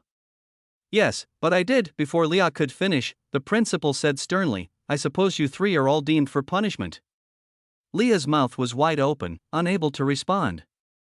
She glanced at Aether and Celine, who were smiling ear to ear, clearly pleased with themselves. Let's enjoy the punishment together. Aether's eyes say that, similarly, yeah, best friends forever. Celine's eyes say, these guys. She thought, almost losing hope in the concept of friendship. Just as the principal was about to announce their punishment, suddenly. Knock, knock, come in. John, the victim, entered the room with his face wrapped in bandages, looking quite the spectacle. Everyone looked at his bandages and couldn't help but think, he is overdoing this because the nurse in the infirmary had already healed him with a powerful healing potion. There was no real need for the bandages, but as the victim, he could do anything he wanted to garner sympathy. John glared at Aether before bowing deeply in front of the principal. I'd like to withdraw my complaint, principal. Why? The principal asked, surprised, because I already received an apology from the master of this ugly servant. John said with a smile as he showed a letter. He never thought Princess Aquilina would personally visit him and offer a hefty amount as compensation for her servant's actions. Though he loved to show his manly side to beautiful girls, money was a different matter altogether. It had a way of changing priorities, and he knew there was no use in pursuing petty revenge against a pathetic, ugly servant. He would deal with this servant later, in his own way. The principal frowned for a moment before reading the letter, which was from John's parents. To her surprise, they also withdrew the complaint. She sighed inwardly, thinking, I suppose her daughter is also a cunning one, then dismissed everyone. They had pointlessly wasted her time. She then focused on yesterday's more pressing incident. They had found 15 dead bodies, and after a thorough investigation, discovered those individuals belonged to the Umbriones Void Empire. She had already sent a formal response to the Empire, and if they chose to ignore it, she would personally visit them. Causing chaos in her city was absolutely unacceptable. Chapter 162, This is better than K-dramas, Madame Arya. Yes, why did you bring me here? Aether asked with a doubtful gaze, his eyes narrowing in suspicion. After nearly escaping punishment, the day had returned to a semblance of normalcy. However, when he visited the servants' cafeteria to have brunch, he noticed the other servants giving him strange looks. And Taylor had disappeared for unknown reasons. He attempted to contact Aquilina, but she seemed preoccupied with her studies. Much like Celine and Leah, with nothing else to do, he decided to roam around the academy, helping a few workers along the way and earning some affection points. Arya Zephyr, who had been skipping classes, caught him performing these good deeds like a responsible boy. She then brought him to a large playground that surrounded the academy and sat under a tree. Aether did not object to her presence, after all, he needed to score some points with her as well, Nothing much. Arya tilted her head and said, I saw you were eager to learn new things. So I thought I might help you. Oh. Aether was genuinely surprised. He hadn't expected her to be so attentive toward him. He sat before her, albeit at a little distance, not wanting to make her feel uncomfortable. Then, with a curious look, Arya asked, how is it going between you and your master? Aether knew exactly what she was hinting at, so he replied, after that day, she told me not to approach any of the other chosen ones. Hearing that, Arya looked surprised and a bit worried. Then what about now? You should have told me this before. She's going to beat you later, Aether awkwardly said. Well, since it's Madame Arya, I thought it would be alright even if I get a little beating. As he avoided looking directly into her eyes, seeing his shy expression, Arya couldn't help but smile as she teased, You're really good with your words. Tell me, how many times have you used that line on others? She expected Aether to become flustered and stutter, but to her surprise, he replied with a serious face, No, Madame Arya, you are the only one, 100 affection. Arya blinked in surprise before nodding. You really are good with words, is that so? If Madame Arya thinks so, then it must be true, Aether replied with curiosity, hiding his smirk. Anyway, what do you want to learn first? I know lots of things. Arya changed the topic, feeling like she was being led by Aether's smooth words. Everything? Oh. I see. Arya nodded in understanding, thinking that since he was a servant, he might not have received a proper education. Arya then started with the basics. She wrote something on a piece of paper and asked Aether to read it. Aether read it without stuttering. Good, Arya nodded, impressed by his quick reading. She then said, Now write what I say, what she is even doing. Aether thought, but he didn't say anything. As long as he could spend time with Arya and get closer to her, it was fine. He wrote down what she dictated. However, what is this? Arya frowned when she saw Aether's writing. The letters looked different, almost foreign. And she couldn't understand the words. Aether looked at his writing and asked, Is something wrong? Isn't this what you told me to write? Arya looked at Aether with a frown before asking him to write his name. Again, she was shocked to see those strange alphabets. What happened? Aether wondered, feeling nervous under Arya's scrutinizing gaze. He wondered if his handwriting was so bad that she had trouble recognizing it. Arya, with a mix of serious and shocked expressions, asked, Aether, are you from? But before she could finish her sentence, who told you to cut classes? A cold voice interrupted, making both of them flinch. They turned to see Alaric walking toward them with a stone-cold face. Arya frowned and quickly hid the paper, burning it with her magic. Alaric stood before them and repeated, Who told you to cut classes? Arya snorted and replied, I can do whatever I want. Veins popped on Alaric's forehead as he focused on Aether, who was sitting a little too close to his wife for his liking. Hey, lowlife. Didn't I tell you not to get close to my wife? His voice was cold as ice. Arya frowned. Lowlife? Mr. Professor Alaric, that is not the right way to address a student during academic hours. Student? Who? Alaric looked at Aether with an amused expression. However, Aether didn't get angry. He was more interested in watching the drama unfold. Something he had missed in his new life, and most of all, Alaric could only bark. Arya gritted her teeth, then glanced at Aether inside, saying, Let's talk later, Aether, as she hurriedly left the place. She knew staying there would only cause more problems for Aether. Alaric snorted and glared at Aether and warned him not to get closer to his wife, before catching up with his wife later? What's that supposed to mean? Didn't I warn you not to get close to other males? Arya halted her steps and glared at Alaric. What right do you have to order me around, Mr. Professor who wags his tail to the principal? Hearing that, Alaric almost grabbed Arya's throat, but he calmed his anger sensing a few students around them and said, Arya, she is different, okay? She is the person I fell in love with first. Arya's face turned to one of disgust. However, Alaric didn't care. He continued, I do love you, but she was the first, okay? He slowly touched her neck as he said, Next time you insult her, I won't show mercy, even if it's you. Slap. Arya swatted his hand away and said, Go and lick her feet all you want, but don't you dare question me if I will lick anyone. She turned and walked away. Alaric's face twisted in disgust and anger. How dare she say that? and he was just about to shout at her when his sharp ears picked up the principal's voice calling him urgently. A gentle smile adorned his face as he shouted to Arya. "You're lucky for now." She simply showed her middle finger without turning back. Chapter source novel. Ben Alaric's eyes twitched, then he looked at Aether, who was still watching them with amusement. Aether even waved his hand at Alaric, as if mocking him. "I will deal with him later," Alaric thought before walking away. "Oh. This is better than K-dramas." Aether thought with an amused tone, thoroughly entertained by the unfolding drama. Chapter 163, That Place. Princess, yes, are you angry? You are really angry, right? To sigh. I am sorry, Princess. I am really sorry, Princess. Then, thank you for helping me, Princess. Show me your thanks. Massage my leg, Aquilina commanded, her eyes still fixated on the array of documents and data she had meticulously collected for the first trial that Mother had assigned to them. This jerk. Aether raged inwardly, glaring at Aquilina, who remained deeply engrossed in her reading. After Arya's departure, Aether had devoted his time to rigorous physical training, tirelessly running laps, building his muscles, and punching the trees in the playground. Although he could easily enhance his attributes through other means, he knew the importance of maintaining his physical skills. Without them, others would wipe his face off the floor. He had noticed a separate training ground, fully equipped with advanced training apparatus, but it was restricted to students only. Thus, he had no other choice but to make do with the playground. His path crossed with Aquilina, who promptly summoned him to her dormitory. Initially, the dorm manager had refused to allow Aether, a boy, to enter. However, after Princess Aquilina coaxed and struck a shady deal, the dorm manager relented under two strict conditions. Aether was not allowed to wander around the dormitory, and he had to leave before the designated sleeping time. Any repercussions from his actions would fall squarely on Aquilina's shoulders. And now, what happened?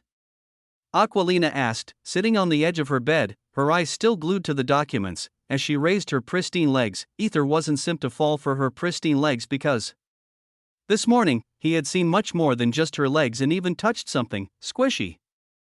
The vivid memory of the sensation and sweet smell lingered in his mind. Fuck. Aether shook off the intrusive thoughts, staring blankly at Aquilina's face. I am sorry, Princess, but I cannot. Reason, she asked, her attention still on the document. Aether, having already concocted an excuse, hid a sly smile behind his somber expression. Because those legs belong to Master Kai, and even he hasn't touched them yet. How can I, an unworthy slave, touch you, even a strand of hair? Princess, he said, his tone tinged with longing. Aquilina paused and finally looked at Aether, who was gazing at her with tender eyes and a longing expression. Aquilina huffed, thinking, if you have a one-sided love, shouldn't you seize this opportunity? What a loser. If he acts like this, no girl will ever fall for him. 500 affection, TSK, Sundara. Aether thought to himself, then massage my shoulder. Aquilina demanded. This annoying girl. Aether was annoyed again and was about to give another bullshit excuse, but Aquilina cut him off. You have massaged the archpriestess's shoulders before, and there's nothing inappropriate about touching a shoulder. Do it now. She was really tired of dealing Aether's mistakes in Mother's trial. Aether sighed, moving to her bed. He was about to begin the massage when, make sure your eyes never look down, she said with a serious tone. Aether purposefully glanced down, not at her cleavage, well, maybe a little, but more importantly, at the documents she was holding. He noticed a map with a corner labeled Ariones Zephyra. Are you planning a trip, Princess? Aether asked when he noticed a few marking places while massaging her shoulders. I told you not to look, didn't I? Aquilina mumbled but soon responded, no, I am searching for a place where it could be. Is she talking about the trial that was given? Aether thought, scrutinizing the map even more closely, noting several marked locations in deep corners of the outskirts. What is it? Aether asked carefully. But Aquilina didn't answer. Aether sighed. I don't know why I am being dragged into their secret meetings.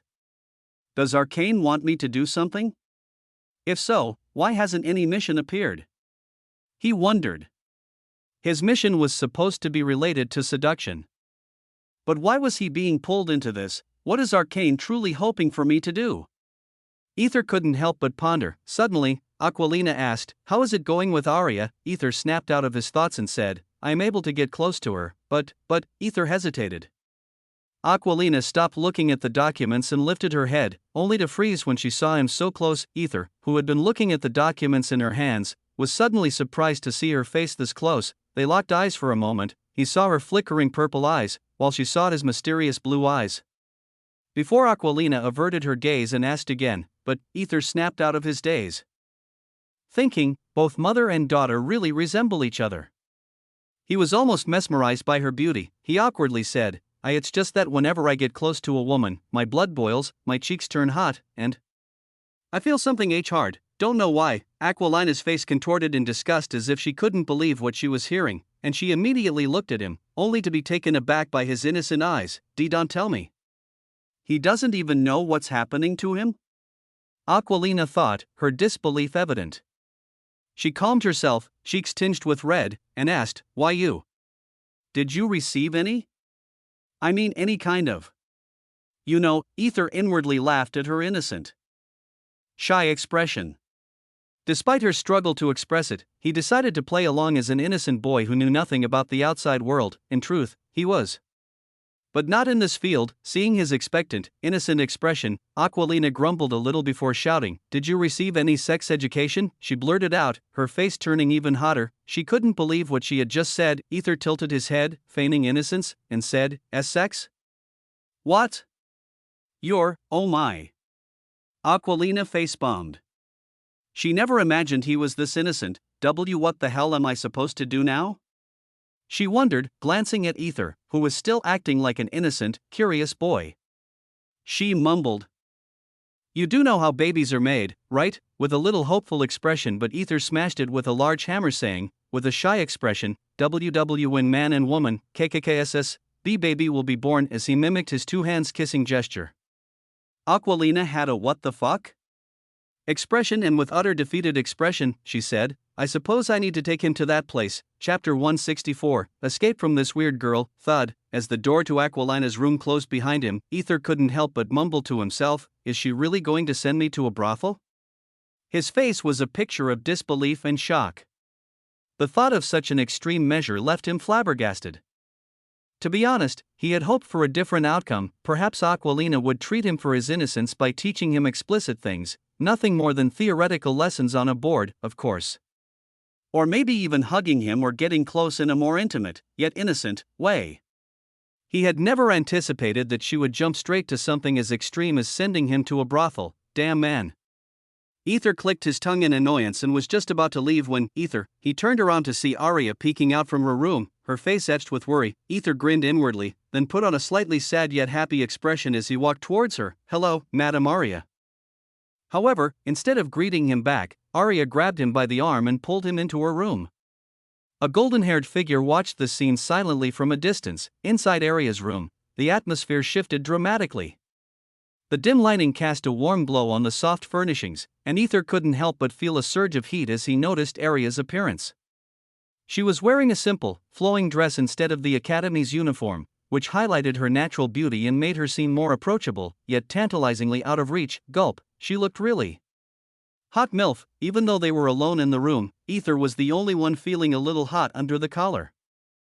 Arya, being centuries old, didn't have any of those inappropriate thoughts crossing her mind. She motioned for him to sit down on a chair while she sat across from him and asked, Did she hurt you?" Aether knew she was worried about him, so he put on a fake smile and said, "I am fine," but Arya noticed his forced smile and the word fine pierced her heart. She knew it was anything other than fine. Biting her lip, she asked with even more concern, "Tell me the truth, Aether. Please. Think of me as your mother." Hearing that, Aether's eyes widened in horror. "Mother? Hell no. We don't need to enter that territory," he screamed inwardly, but he maintained his fake smile. "I am really fine, madam, just call me Arya." Aether hesitated a little. Seeing his reluctance, Arya placed her tender hand on Aether's lap and gently said, with a motherly look, "It's fine, Aether. If you are worried about others, then when we are alone, you can call me Arya. There is no status between us." Still, Aether hesitated. Arya's face turned a little sad, hoping that she and Aether would grow closer. Arya." Aether finally said, his face shy. 200 affection, good." Arya nodded with a tender expression, then moved her chair a little closer to him. "Okay. What the fuck is happening?" Aether thought, watching as she moved closer. His heart pounded, and he could feel a bead of sweat forming on his forehead. "Now tell me, did she hurt you?" Arya asked again, her gaze warm and inviting. Aether didn't answer. Arya sighed, thinking, he is really loyal to his master. And patted his head. "It must be hard," she said, thinking Aether was being forced by the villainous Aquilina. She even imagined Aquilina's haughty smile as she held Aether by the collar and whipped him, like some BDSM scenario. "Yeah, it's getting hard." Aether mumbled inwardly as his eyes fell on her slim waist, accentuated by her form-fitting dress. The fabric seemed to caress every curve, igniting a fire within him. Shaking his head, he resolved not to let this tantalizing opportunity go to waste. "Hikk." A surprised sound echoed in the room. Aether?" Arya's voice wavered with surprise as Aether enveloped her in a sudden embrace. Just as she was about to push him away, Aether's touch sent a rush of warmth coursing through her, stirring sensation she hadn't felt in years. "Let me be, even for a few seconds," he murmured, his breath brushing against her skin. Noticing his trembling body, Arya sighed and pulled him closer, her touch infused with a mix of maternal care, 200 affection. Aether noticed that the affection was not increasing. His face was pressed against her abdomen, separated only by the thick fabric of her dress. If he raised his head might touch her bosom, which would be a problem because now was not the time to push her too much. He enjoyed the warmth of her abdomen and, as he did, he heard, "Ba-dump, ba-dump, ba-dump." Aether frowned at the sound of her heart beating faster. Why, he wondered. The reason was simple: this was Arya's first time being this close to the opposite gender. Although she was married, she had never allowed Alaric to touch her. All because of the principle, an unspoken problem in the family. Nevertheless, even though she treated Aether like a child, the mere proximity of his touch ignited a primal response within her. Her pulse quickened, her hands trembled, hoping Aether wouldn't notice, but unfortunately. "Arya, why is your heart beating faster?" Aether asked with an innocent expression. Arya immediately flinched as if caught off guard and pushed Aether away, quickly changing the topic. "It's almost time for bed." "So, see you later." She then hurriedly pushed him out of her room. Thud, she locked the door and placed her hand on her chest, still feeling her heart racing. What is happening to me? Suddenly, an image of Aether's innocent face popped into her mind and then, 300 affection, she immediately slapped her face and decided to take a shower when she noticed a lingering smell of Aether on her clothes. Meanwhile, Aether, standing outside, smirked. "Good, everything is fine," he thought with a happy face. Just as he was about to move, M_V_L_E_MP Y or chapter. "What are you doing here?" Hearing a calm voice, Aether flinched and looked back to see a golden-haired girl, aka Helena Sunfire. Aether calmed down and said with a stern face, "Hello, one affection." His voice trailed off when he saw the notification and looked at Helena, who was still waiting for his answer with her arms folded under her bosom. "My name is Aether, one affection." Aether stopped himself and looked around to see if anyone else was there, but there was no one in the corridor except him and Helena. "What happened?" Helena asked, snapping her fingers in front of Aether's face. "Huh? Nothing." Aether answered, feeling awkward as he looked at Helena. "I asked you what you were doing here," she repeated with an impatient expression. "Well, I was, one affection, I was helping, one affection.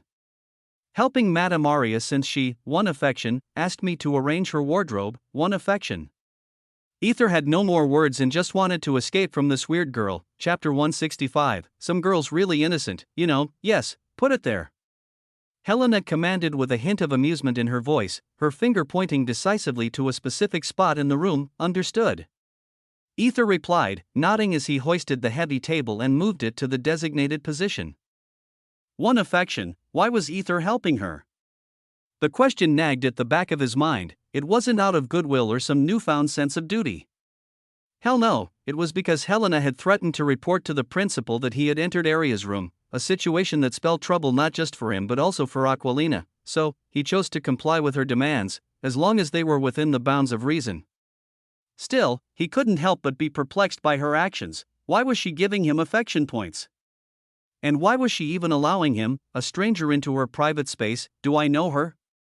Aether mused, his thoughts wandering as he methodically arranged the tables and chairs. The mundane task giving him time to ponder, Helena's gaze was fixed on Aether's sparkling eyes, a mixture of curiosity and something deeper in her expression. She and Finian had been tasked by the Archpriestess to keep an eye on this boy. Initially, they were reluctant, perhaps even disdainful of the assignment. But that was before they saw his astonishing defiance. Ignoring his master's command and invoking the formidable chains of the eternal slave, managing to crack them even if only slightly, such a feat was unheard of, and it was then they realized why the archpriestess might be interested in him. This was not something any ordinary person could achieve. That's why they believed the archpriestess's interest in Aether had a significant reason behind it. But her peculiar behavior, dancing with him, asking for shoulder massages, was baffling, really baffling. These acts were borderline blasphemous, and yet she seemed unbothered by the sacrilege. EDS, the moment when the archpriestess almost traded Helena for Aether was still fresh in her mind. Helena had been at a loss for words. She felt devastated, the betrayal cutting deep. The archpriestess, second only to the mother god, was ready to give her away to another person. The sense of abandonment was overwhelming, yet Helena didn't voice her despair. She had unwavering faith in the archpriestess, who had given her the life she desired. Questioning her was not an option. Everything archpriestess did was for the greater good. That's what she believed, so Helena's curiosity about Aether grew. She wanted to understand why the archpriestess placed him above her. Even if he did the miracle, was it still worth trading herself?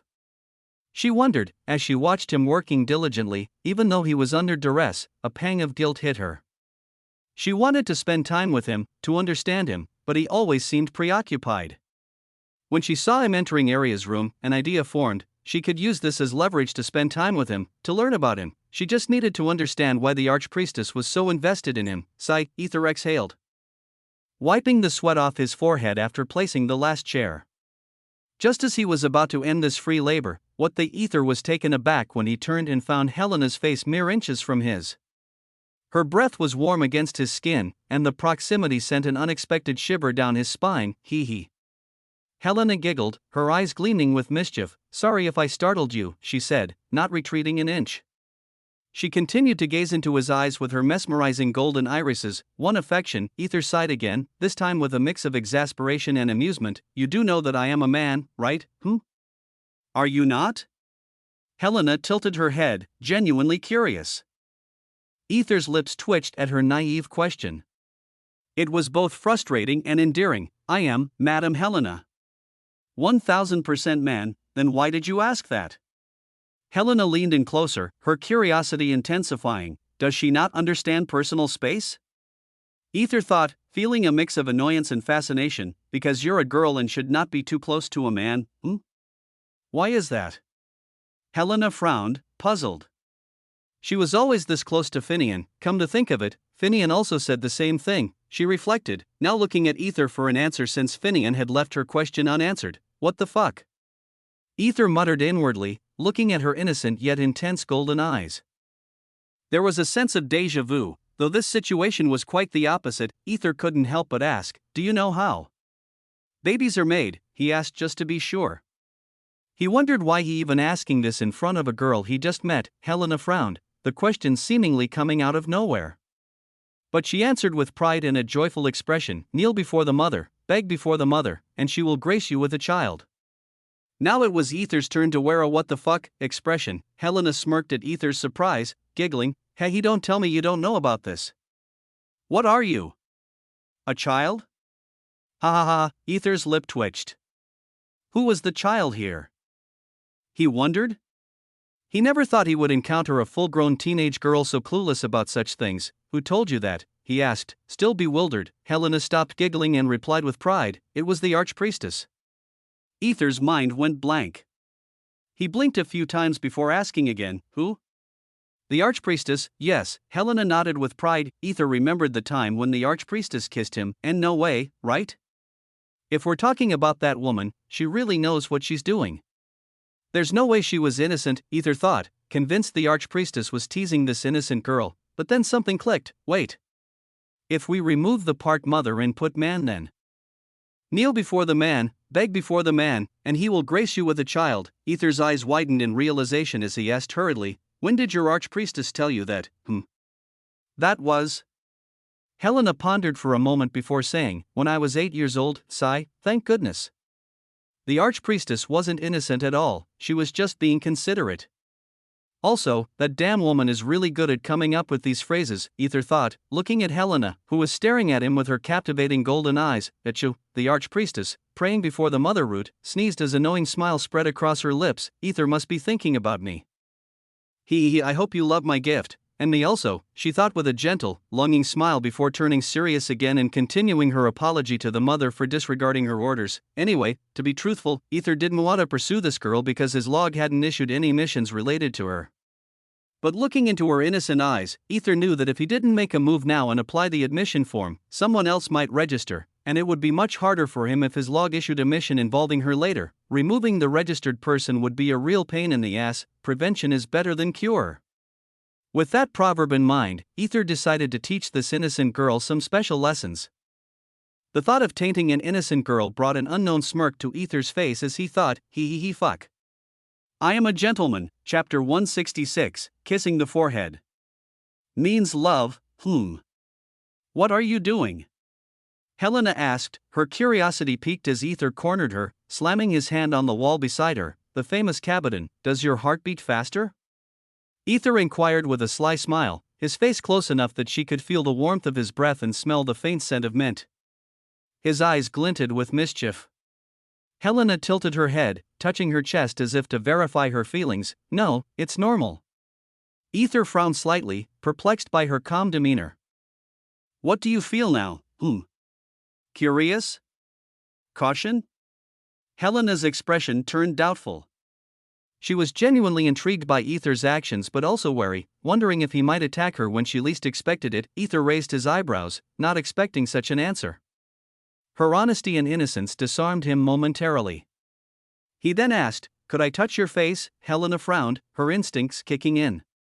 She had been told by the archpriestess to never allow anyone, especially the opposite gender, to touch her. No, Aether nodded, understanding her reluctance. He didn't want to push her too far and risk scaring her off. Instead, he stared deeply into her golden eyes, which sparkled with a mixture of curiosity and innocence. His heart pounded, and he found himself captivated by her unwavering gaze. Damn. If Aquilina knew this, she would laugh her ass off. Knowing her opponent was even dumber than her servant, Aether thought before saying, I think your archpriestess must be Ro. His words trailed off as he noticed Helena's expression slowly turning blank and fanatical, a look of pure devotion that unnerved him. Oh dear. Aether sighed, realizing Helena must be one of the archpriestess's fanatic devotees. Quickly, he rephrased his statement, the archpriestess is really right, told you. Helena's expression softened, a proud smile spreading across her face. However, there is another method. You know, Aether continued, hiding his sly smile. His mind raced with thoughts of how to manipulate her curiosity further. Another method? Helena's eyes lit up with curiosity, leaning in closer. Yes, Aether said, pretending to be hesitant, though it's something done only by two people and should be kept private, away from others. What is it? Helena's golden eyes swirled with the eagerness of a child about to hear an exciting story, her lips parting slightly in anticipation.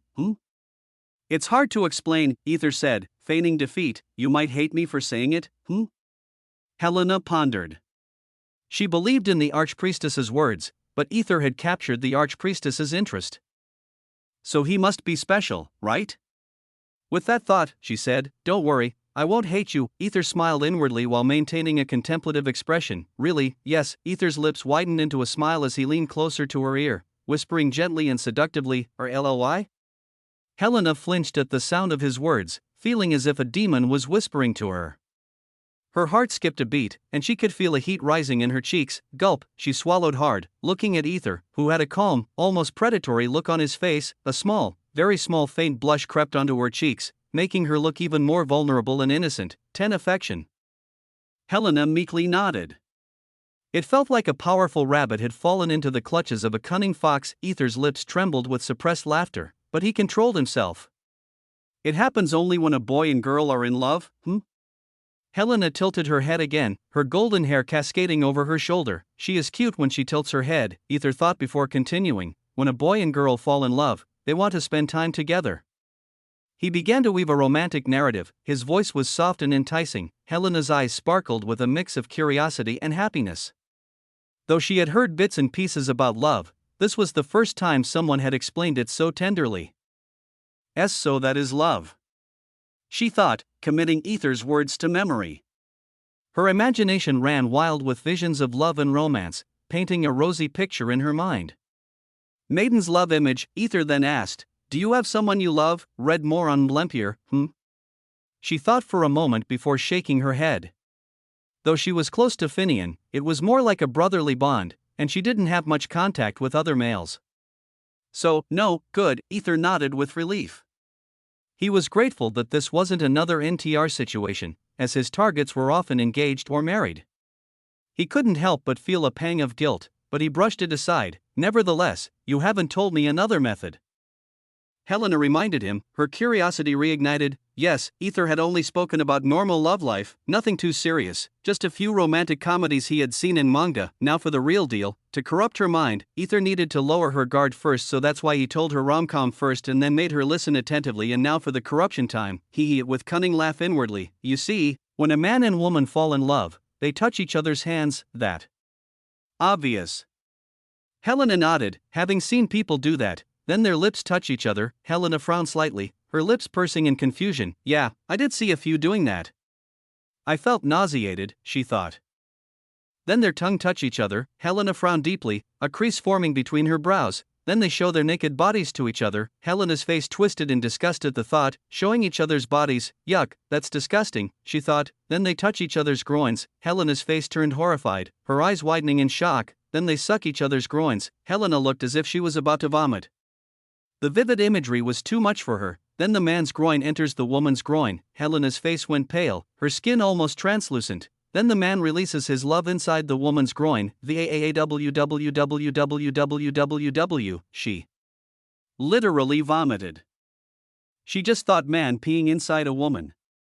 Aether was stunned when she vomited on his clothes. Maybe I should have told her more gently. He thought, but he knew this was a simple, albeit harsh, reality. He immediately took her to the bathroom, where she continued to vomit as if she had heard something utterly repulsive. He held her hair back gently, his fingers brushing against her soft strands. What's with her? Aether wondered as she kept retching. Does she really hate it? I am fine. And I am sorry. Helena stammered, her face pale. Her mind was dizzy, but Aether shook his head and picked her up like a princess. Helena, not in the right mind, didn't realize Aether was touching her. He laid her gently on the bed and said, "Rest, don't think about unnecessary things." Before cleaning up the mess with a calm efficiency that belied the situation, Helena watched him clean her vomit, feeling a surge of guilt. She was the one responsible, but Aether simply said, "It's fine, it's my fault to begin with. I shouldn't have told you that." His voice was soothing, almost tender. He needs to learn a lot of things to understand women first. Helena wanted to argue that he had warned her, but she hadn't listened, so she was responsible. Aether continued cleaning and then washed his shirt before putting it on again. Though it was wet, Aether didn't mind. He would wash it again in his dorm. He then looked at Helena one last time, saying, "Please rest for a while," as he unconsciously kissed her forehead before walking out of her room. Helena, surprised, touched her forehead where she could still feel the faint wetness of his kiss.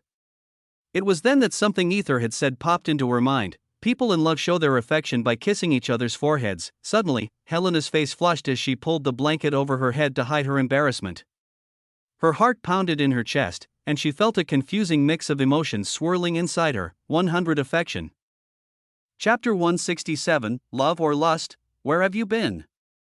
Taylor asked with a raised eyebrow as she saw Aether entering the room, her tone a mix of curiosity and subtle annoyance. "Kind of busy with the princess," Aether replied casually, his voice carrying a hint of exhaustion. Without further explanation, he immediately picked up his night clothes and disappeared into the bathroom to change. When Aether emerged, he sat down on the chair with a heavy sigh, his posture relaxed. An awkward silence descended upon the room, thick and palpable. Both of them wanted to break the tension, to bridge the gap that had formed, but neither knew how to start. They were both conscious of each other's presence. "Sigh, what are we? Husband and wife," Aether sighed, deciding to act like nothing happened. "Where have you been?" "I didn't see you after arriving at the classes." Taylor smiled, appreciating his attempt to change the subject. "Since Miss Celine didn't want me with her, I roamed around freely," she said with a casual shrug. "I see." Aether nodded, another silence threatening to take over. But this time, Taylor was determined to keep the conversation flowing. "So, what have you planned for the contest?" she asked, her eyes lighting up with curiosity and a spark of excitement. Aether looked surprised. "Oh. Come on now, Ms. Delphine is the representative of our empire, and she needs to report to Her Majesty. As Her Majesty's right hand, I know everything in and out," Taylor said with a prideful grin, a playful glint in her eyes. "I see." Aether nodded in understanding, picking up a black mask. "I already have an idea for my disguise. I just need to change my voice because I believe Celine would find out, right?" Taylor finished his sentence, a knowing look in her eyes. "Yeah." Aether nodded, thinking, she must have figured out something is going on between Celine and me. Taylor nodded, taking the full mask from his hand and scrutinizing it. It seems the principal didn't add another voice function. Functions? Aether was surprised. "Yes. Give me a few days, and I'll make it perfect for you," Taylor said with a professional smile, her confidence shining through. "Super. Then could you ensure the mask doesn't fall off in any situation, changes my voice to sound haughty and manly, and, most importantly, has a function that makes it appear out of nowhere?" Aether's eyes sparkled with excitement as he described his vision, his hands gesturing animatedly. "Appear out of nowhere?" Taylor frowned, not quite understanding what he meant. Aether slowly explained all the functions he needed for his future plans, and the awkwardness between them finally settled. They sat closer together, their shoulders almost touching. Taylor's focus on the mask was intense, and Aether couldn't help but admire her dedication and the subtle elegance she exuded. After explaining everything, Taylor pondered. "Everything is possible except for that morphing function you mentioned. I don't quite understand." Aether wanted the mask to appear and disappear at will, to avoid carrying it around all the time, especially in tight situations. He described a magical mask that would appear when he waved his hand before his face and disappear the same way. It would be cool, Aether thought, looking at Taylor with anticipation. Taylor pondered what Aether was asking for. She had never heard of such a thing. She decided to consult with the Empress. "I'm not sure about this, so don't get your hopes up." "Okay," Aether nodded with a smile. He wasn't going to act like a child. As long as the mask was good, he was fine. He just asked if it was possible. Those weren't his childhood dreams. Really, they weren't, believe him. Those are not his childhood dreams, then.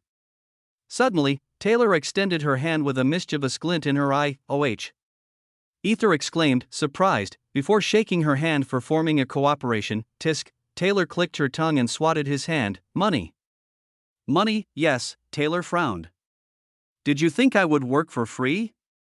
Her eyes were full of disbelief. Aether was stunned, feeling as if he had eaten something bitter. She had approached him first, so he thought she was helping him out of goodwill. Anyone in his position would think the same, so there was nothing wrong with him thinking that. Seeing his stunned expression, Taylor couldn't help but laugh. "PFFTT, ha. Look at your face. Ha, as if you ate something disgusting." Aether was annoyed by her laughter. "You little." Before Aether could catch her, Taylor moved quickly to the bed, trying to escape. Her laughter echoed in the room, infectious and lively. Before she escaped to the upper berth, Aether caught her by the hip, his fingers digging into her soft skin and, "Ha. SSTO, ha. He tickled her nonstop. "Take that, you little thief, ha. I am, Sorarai." Taylor's hands went numb as she let go of the climb and fell onto Aether. Thud. He instinctively pushed her to the side so she wouldn't fall to the ground, their bodies tangled together. Ha dash, Taylor panted heavily, her eyes staring at Aether through her disoriented glasses. Her cheeks were flushed, her hair slightly messy, making her look even more endearing. The atmosphere turned silent, the only sound being Taylor's heavy breathing echoing in the room. Aether, who was now on top of Taylor, couldn't help but stare at her panting face. It felt strangely erotic. Her lips were slightly parted, her eyes wide and glistening with a mix of surprise and something more. His hands trembled, yet he didn't move. He hoped Taylor would push him off, but she only stared at him through her disoriented glasses, her gaze intense and unwavering. Both of them stared at each other, their breaths slowly synchronizing. Aether leaned down, hoping Taylor would push him off. Yet again, she only stared at him, there was only an inch between their faces. Taylor glanced at his lips and then back at his eyes, while Aether did the same. The air between them felt charged, alive with unspoken words. Aether slowly parted his lips, and seeing that, Taylor also parted hers. Her breath hitched, her eyes fluttering shut, and, they didn't know if it was just lust or something else blooming between them. But in that moment, it didn't matter, but neither of them rejected the other. Their lips locked, and a certain sense of fulfillment blossomed in each other's minds. Chapter 168. Made as just a tool. Aether's lips brushed against hers, soft and lingering like a whisper of a breeze. A gentle current surged through them both. Taylor's fingers found their way to the nape of his neck, threading through his silky, dyed jet-black hair, tugging him closer with a mix of urgency and tenderness. Each strand slipped through her grasp like liquid midnight, a sensation both thrilling and strange to her. Aether cupped her cheeks with his hands, his thumbs tracing tender, slow circles on her skin, sending shivers down her spine. He kissed her with a growing intensity yet held back, sensing her inexperience and wanting to savor every moment. His lips moved with controlled passion, deliberately avoiding the plunge of his tongue, making each touch an intimate exploration of uncharted territory. Their bodies pressed together in a heated exchange of warmth and need, creating a fervent connection that was both exhilarating and overwhelming. Taylor's breath quickened, her chest rising and falling against his as if she were trying to keep up with the rapid beat of her heart. She was having a hard time reciprocating his kiss, the sensations flooding her being almost too much to handle. To her, this was a new kind of sensation and feeling, one that made her feel alive in a way she had never experienced before. The world around them blurred, leaving only the sensation of their kiss, the pounding of her heart, and the undeniable chemistry that threatened to consume them both entirely. Aether's kisses deepened, his lips molding to hers in a dance of desire that spoke of his longing and restraint. He felt her body respond, her initial hesitance giving way to a growing hunger that matched his own.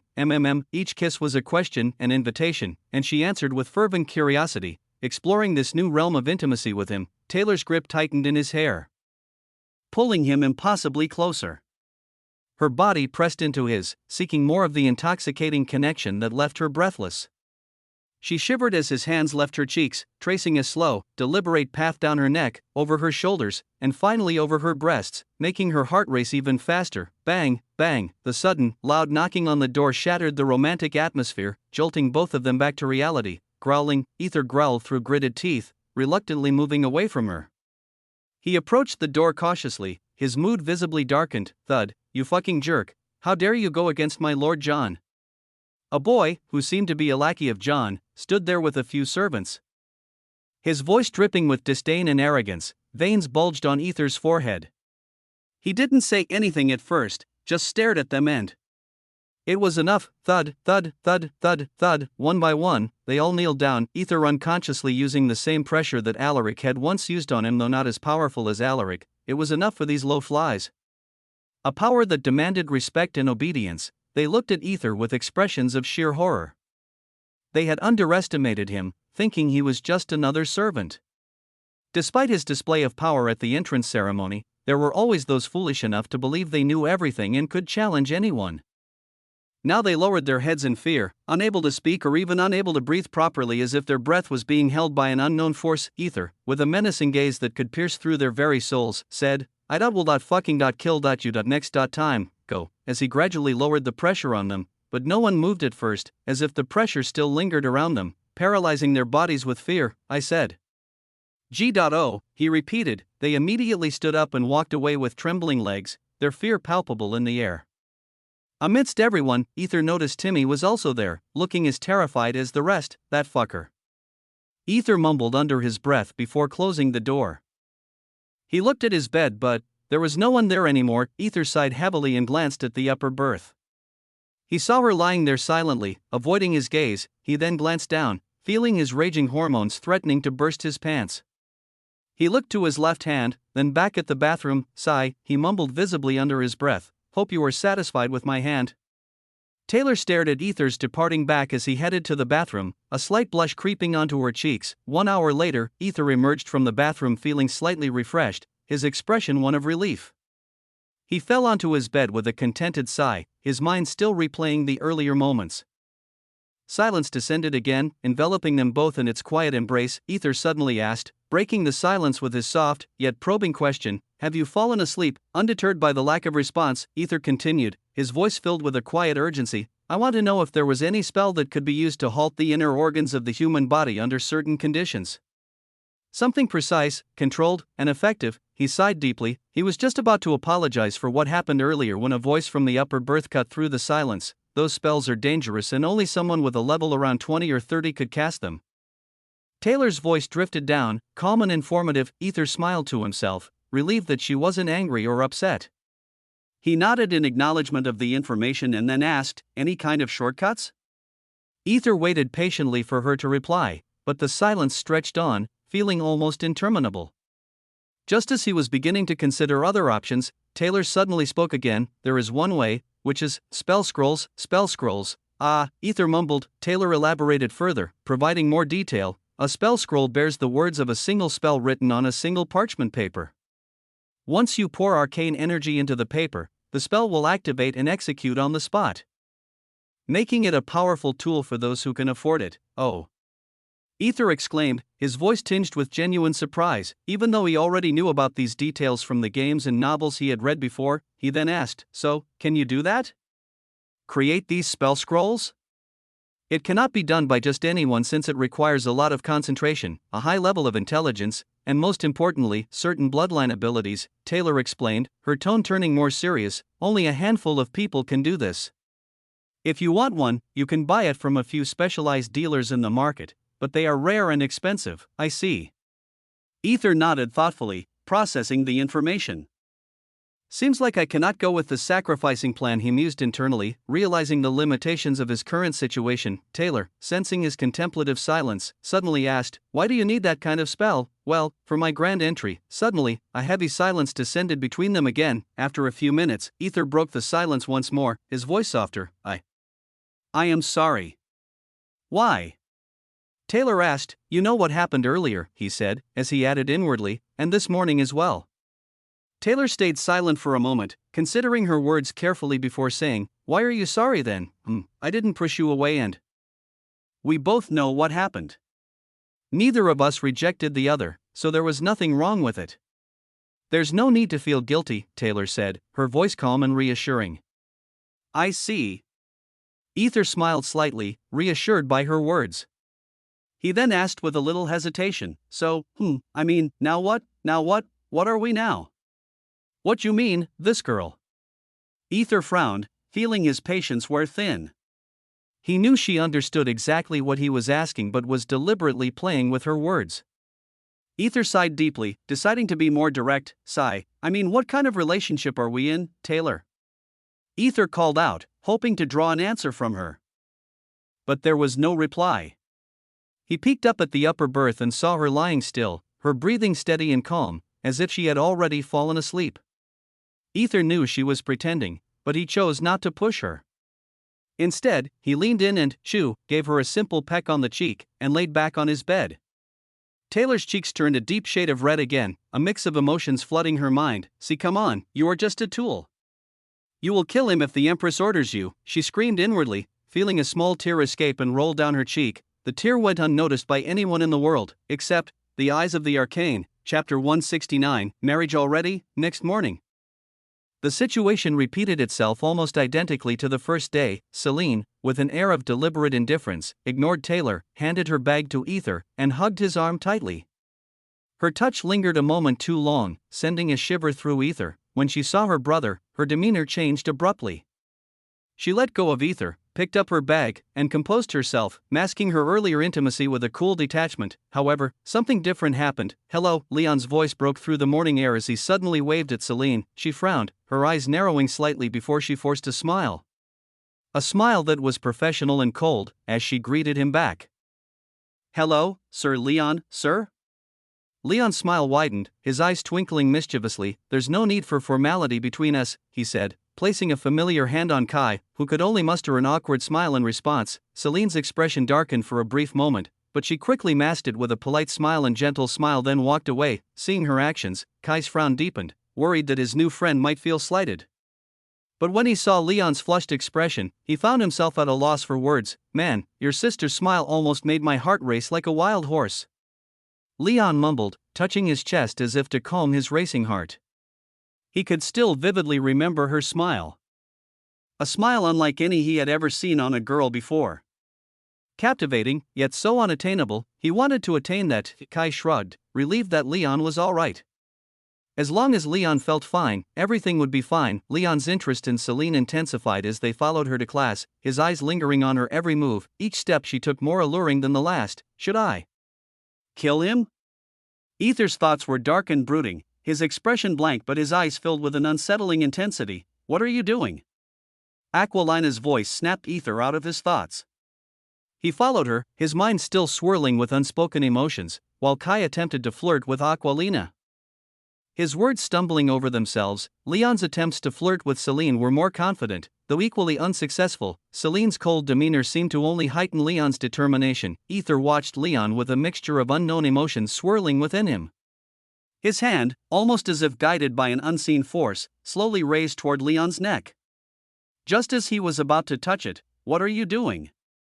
Taylor's whisper was urgent as he caught Aether's hand, his grip firm yet gentle. Aether snapped back to reality, looking at his hand with a deep frown. What did I try to do? He thought, though a part of him already knew. He glanced at Celine, who continued to ignore Leon with a practiced ease. Taking a deep breath, he turned to Taylor and said, "Sorry, I got caught up in the moment." Caught up in the moment, you say?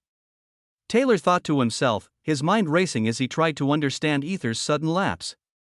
He nodded slowly, his grip on Aether's hand tightening for a moment before letting go. After that, Aether walked calmly, his gaze fixed on his hand. I am acting up. Again, he thought to himself, clenching his fist as if to ground himself in the present. Soon, they arrived at class, and as usual, everything played out as it had been before.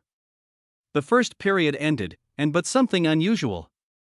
Delphine called him personally. Thud. Aether looked at the office, which bore a striking resemblance to the principal's. It seemed Delphine had her own private cabin within the academy. In truth, it wasn't just her. The 5 representative professors of each empire enjoyed this generous privilege, while the lower-ranked professors shared common offices. Anyhow, Aether wondered why Delphine had singled him out. His eyes brightened with curiosity and something naughty. He was about to voice his thoughts when Delphine's strict voice cut through his musings. "Don't you dare say anything explicit here." Her voice was cold, devoid of the warmth she had previously shown, as if her earlier interactions had been nothing but an illusion. However, explicit? What are you talking about, Ms. Delphine? Aether's frown deepened, his disappointment palpable. "I was about to ask whether you are going to teach me something to prepare for the contest." Then, with a deeper frown, he accused her. "Don't tell me, you are thinking something else?" With teasing eyes, hearing that, Delphine's stern facade crumbled like fragile bread, her cheeks turning beet red as she stammered, What are you talking about?" I didn't think anything." Aether grinned inwardly, pleased to see the old Delphine resurface. He slowly stepped forward, his movements deliberate and sensual, as Delphine unconsciously stepped back, her eyes wide with a mixture of confusion and something else entirely. Delphine. Aether called her name, his voice dripping with longing, his eyes sparkled with desire. Delphine flinched, her heart racing as she instinctively backed away, wondering why she felt such an overwhelming urge to retreat. As she backed up, her buttocks bumped against something solid. Glancing back, she saw it was her desk. Turning her head again, she found Aether's face inches from hers, his intense gaze locking onto her. Delphine flinched again, leaning back against the desk, her breath hitching. What are you doing?" she managed to stammer. Aether gently lifted her, his touch sending electric shocks through her body, and made her sit on the desk. Aether's eyes softened as he stared at her. But inwardly he thought, "Damn, I'm never washing this hand again."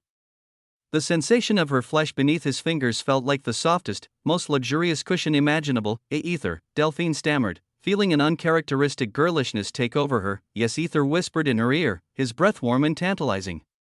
Delphine flinched, clenching her fists. Feeling a surge of danger, Aether pulled back slightly. He needed to slow his advance towards her, meeting her eyes as he asked, "What is it, Delphine?" Pyr.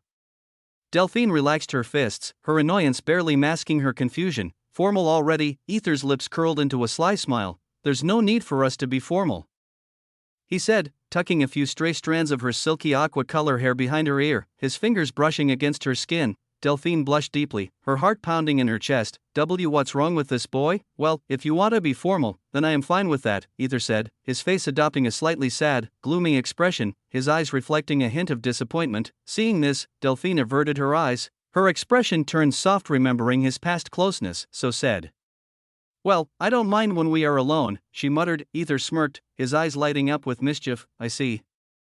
When we are alone, Delphine's face turned pale, realizing she might have said something inappropriate. Before she could take it back, Aether's expression turned serious. So, he asked. Delphine matched his seriousness, handing him an envelope. Here, she said, her voice steady. What is it? A love letter?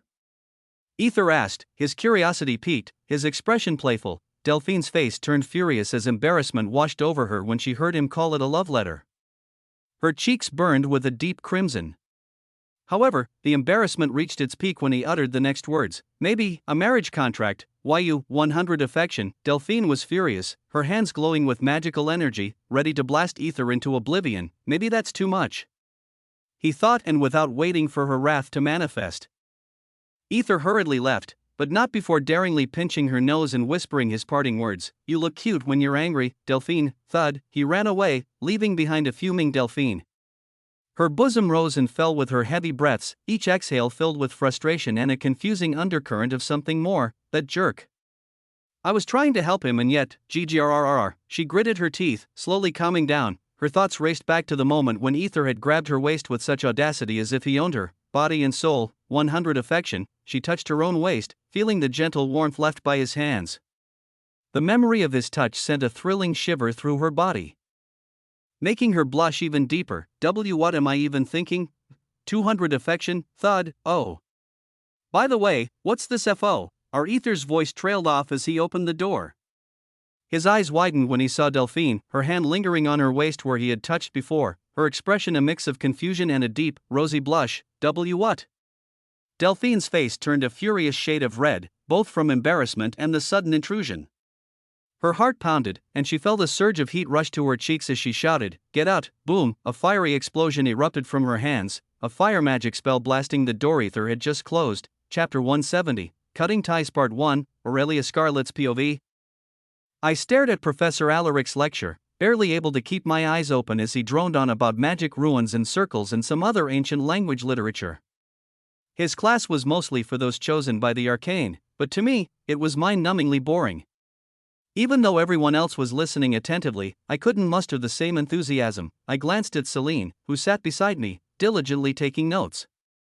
Not just one, but 2 sets of notes. 2 notes? I frowned and silently asked her why. She replied with a single word, Aether. I see, she really loves him.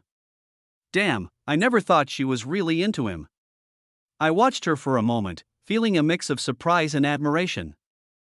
Then my eyes landed on Kai, who was sitting with the other guys.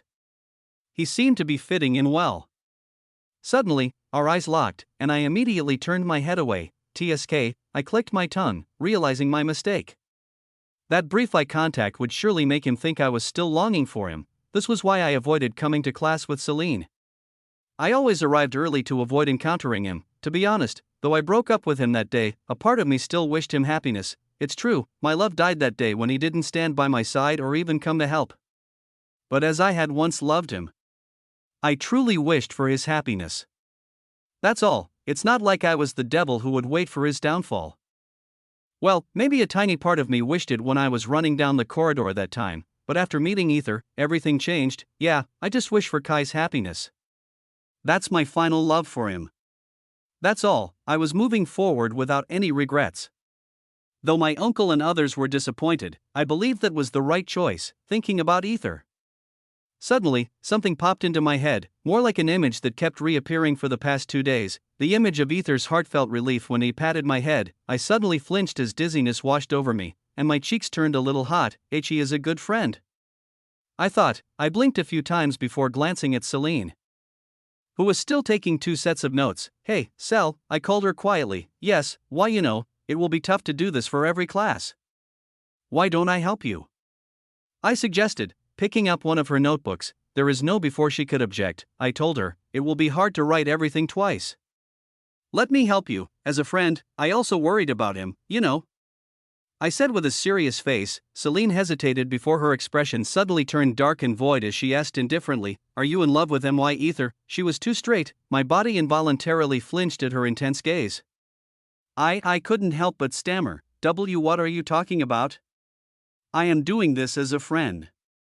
He helped me, so I thought I could help him as well, I said very seriously. Celine stared at me with a blank expression before smiling and nodding. Sigh. I felt relieved, but then, he is mine, she dangerously whispered in my ear. Why, I know. I gulped, my throat dry with fear. Seriously, what's with her? I was seriously doing this as a friend, that's all. Suddenly, are you guys listening? Professor Alaric frowned at our side. We immediately nodded, and then he continued, since we have little time before the period ends, I shall ask you guys. Have you heard anyone talking about being recognized by your desired weapon? He asked. Recognized? I wondered what he was talking about. Some nodded. Well, mostly the Chosens while the rest of us were clueless. Then he continued, you see, when you pull the mother root during your baptism, the root instantly changes into something you desire, right? Yes, I nodded, as did everyone else. Then he continued, even though you got your desired weapon, you have yet to be recognized by it. It's like you bought your desired candy, it is yours, but you cannot eat it. Still, you are the only person to hold the candy. I didn't understand what he was talking about. Then he smirked, saying, I know not many of you get it, but that's what makes it difficult because no one knows how to be recognized by their own desired weapon. Even I am still unable to be recognized by my own weapon. Hearing that, I was shocked. Who would have thought that a previous arcane king couldn't get recognized by his own weapon? Suddenly Talia, who was the only enthusiastic person, asked, does it make any difference? Professor Alaric nodded and said, yes, a big difference. The moment you are recognized by your weapon, it will become 10 times stronger than before, 10 times. Everyone was surprised and shocked to hear that. That means if I get recognized by my weapon, it will become even more powerful. Damn. I screamed inwardly, my eyes sparkling with curiosity and energy. Soon, his period was over, and everyone sighed in relief. His class was always strict and he always had a face as if his wife was snatched by someone. That annoying face. Just as Celine and I decided to move out and get some fresh air, Kai appeared before us. No, more like he appeared before me instead of asking him. I looked at Celine, who was blocked by Leon. Hello? Leon called her. Story by MV_LEMPYR. With a professional smile, Celine asked directly, what do you want, Sir Leon? Leon flinched before glancing at Kai, who shook his head with a wry face and interrupted, saying, let's go for lunch. Celine stared at her brother for a long time before nodding. I knew she wasn't a child to require support, so I decided to part ways with them. However, why you two, Elia? He called me, GGRRRR. I gritted my teeth inwardly, understanding why this was happening. Well, I was the one who had looked at him first, and avoiding him any longer would only lead to more misunderstandings. So I decided to end this today. Chapter 171, Cutting Ties Part 2, Aurelia Scarlett's POV. I am not sure how to respond to our current predicament. The tension hanging in the air is almost palpable, and I can't help but feel a knot forming in my stomach. I, Celine, and Aquilina sat together on one side of the table while Kai and Leon occupied the opposite side. We waited in strained silence for the food to be served to us. Being from the elite class afforded us certain privileges, such as not having to stand in line and wait for our food like the others. It was a small comfort. Given the current situation, I was taken aback when Aquilina decided to tag along with us. Kai had reluctantly agreed to her joining our group. An awkward silence had ensued since then. To be honest, my initial anger towards Aquilina had faded. I later realized that what I told her that day was harsh and unreasonable.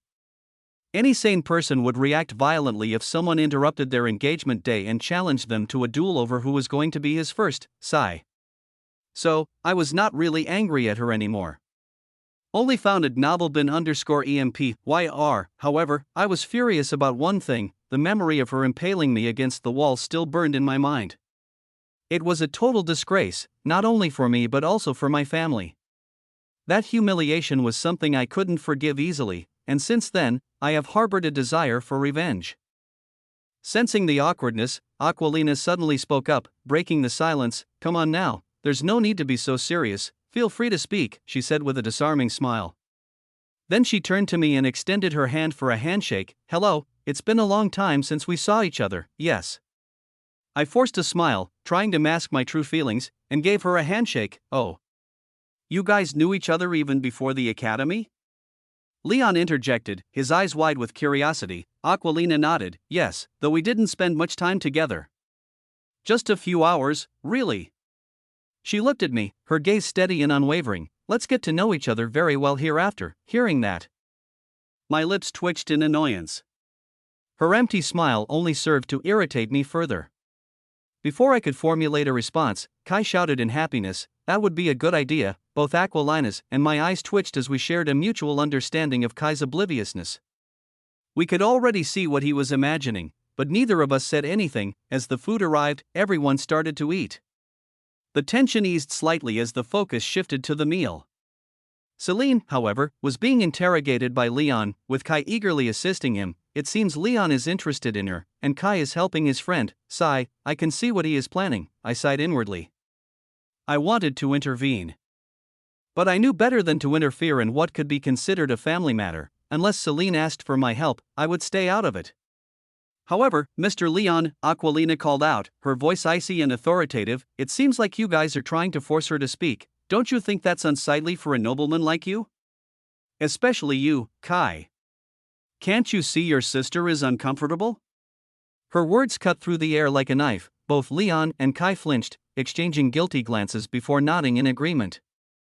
They decided to take a step back and approach the situation more cautiously. Celine glanced at Aquilina. Aquilina just smiled at her and returned to eating her remaining food. Her demeanor calm and composed. I wonder why she helped her. Soon, everyone finished lunch. However, Kai hesitated to move, as if he were waiting for something. The anticipation in his eyes made me uneasy. Aquilina sighed and said, we will be leaving. She then called Celine and Leon, who obediently followed her, leaving Kai and me alone. She is really considerate, I thought, somewhat surprised by Aquilina's actions. I had expected her to be bitchy, especially with Kai coming after me, but it seemed she genuinely considered his feelings. Maybe she wasn't so bad after all, yeah. Kai called out to me, his voice tinged with a mix of hesitation and hope. Yes? I replied. My tone devoid of emotion. Kai frowned for a second before continuing, how are you? It's been a long time since we last saw each other. You know, it feels like we're back to when we were 7 years old.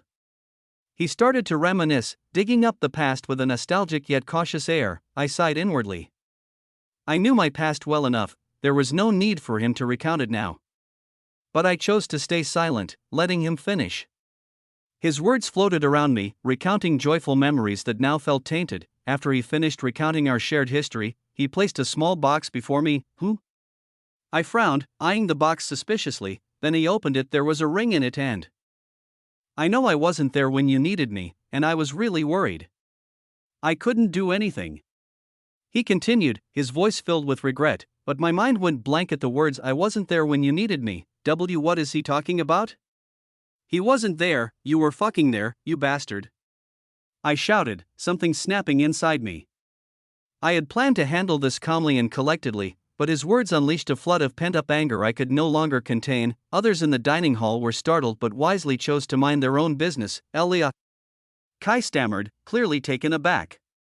He had expected a different reaction, perhaps one where I threw myself into his arms after receiving the gift. Instead, my anger shocked him. He reached out to touch my hand, likely in an attempt to calm me down, but it only made things worse. Don't you dare touch me. I hissed, my voice furious yet controlled. I didn't want to make a scene, but my restraint was slipping. Kai gulped, his confidence faltering. Leah, please calm down and believe, but I cut him off, my voice seething. You were fucking there when I was stabbed against the wall. Kai lowered his head, the weight of his guilt evident.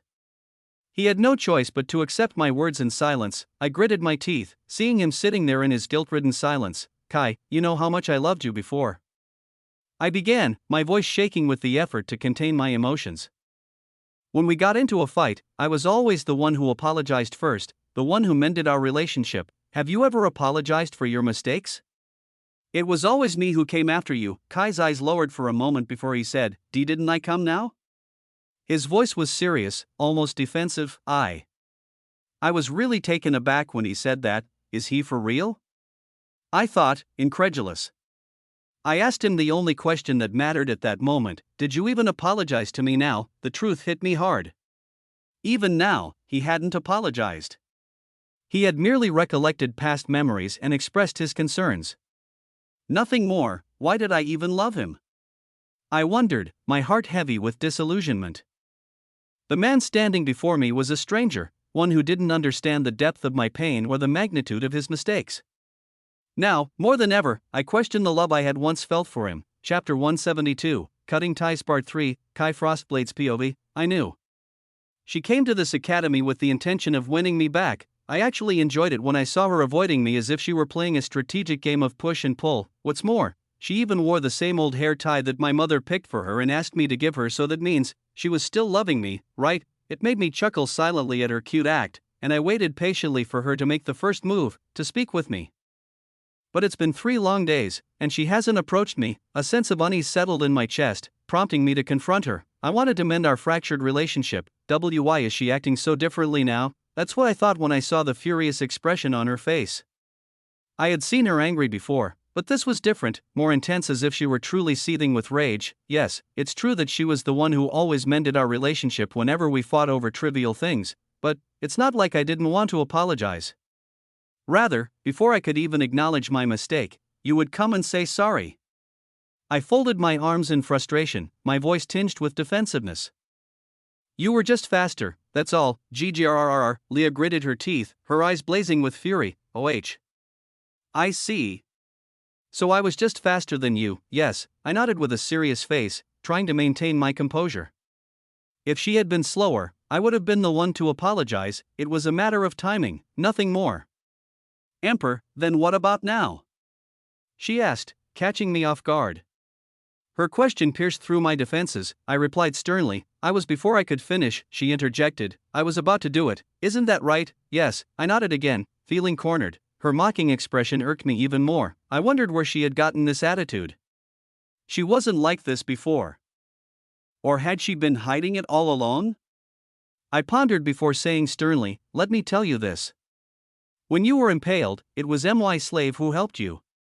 So theoretically, I helped you. Yes, if I thought logically, it was my slave who assisted her, so indirectly, I was the one who supported her even in that dire situation. Then I added, even more, you never allowed me to kiss. Why is that? It is something that I always had in my mind. She must not have expected me to confront her with this logic. Kai, are you fucking serious? I told you we need to wait before marriage, she asked, making me frown. Her tone and respect were diminishing with every passing moment, and it was starting to get under my skin. Is that so? I mocked her. Come on, don't act like an idiot. If you love someone, you need to reciprocate the feelings. And it's just a kiss, but never did that. You are thinking too much. It's not like we fuck each other. Yes, that's what annoyed me more. She always avoided getting into that topic. It's just a kiss, and yet she was overreacting. Leah could only grit her teeth in anger as if she wanted to say something, but she couldn't. I folded my arms thinking I won over the argument and said, let's make it clear. If not for my intervention, Aquilina was dead set on killing you. You should be grateful for that. I said with a serious face, holding out the ring as if it were a peace offering. Here, this is my apology gift, again, instead of being happy and grateful. She wore a disgusted expression. Why is she disgusted? Didn't I apologize now? I screamed inwardly, glancing at the ring, which cost around 10,000. It wasn't an easy amount. I had begged my father to buy this, but this girl, you know what? I should have gifted this 10,000 to Aquilina. She would have been over the moon to have this gift, I said, trying to make her jealous, but again, it didn't work as it always did. Then give that shit to her. She spat, her disgust only growing. I clenched my teeth, frustration boiling within me. I knew she was angry about that day, but she shouldn't have taken it this far. As I was about to lash out, I saw her teary eyes, and I was frozen. My heart wrenched in pain. Leah, let's calm down, I was about to say, trying to calm her, but I am calm, Kai. No, Mr. Kai, she spoke as if I were a stranger to her now. My heart tore in pain. Leah, please. Let's talk about this. We can be together forever, just like you always wished. I am sorry, Mr. Kai, but we cannot be together, not anymore. Leah said with tears streaming down her face. Standing up, an unknown fear crept into my heart as if I were losing something vital. I said, desperately, I will ask Aquilina, and I am sure she will let us marry first. However, Leah didn't listen and just said, no need. Our relationship ends here.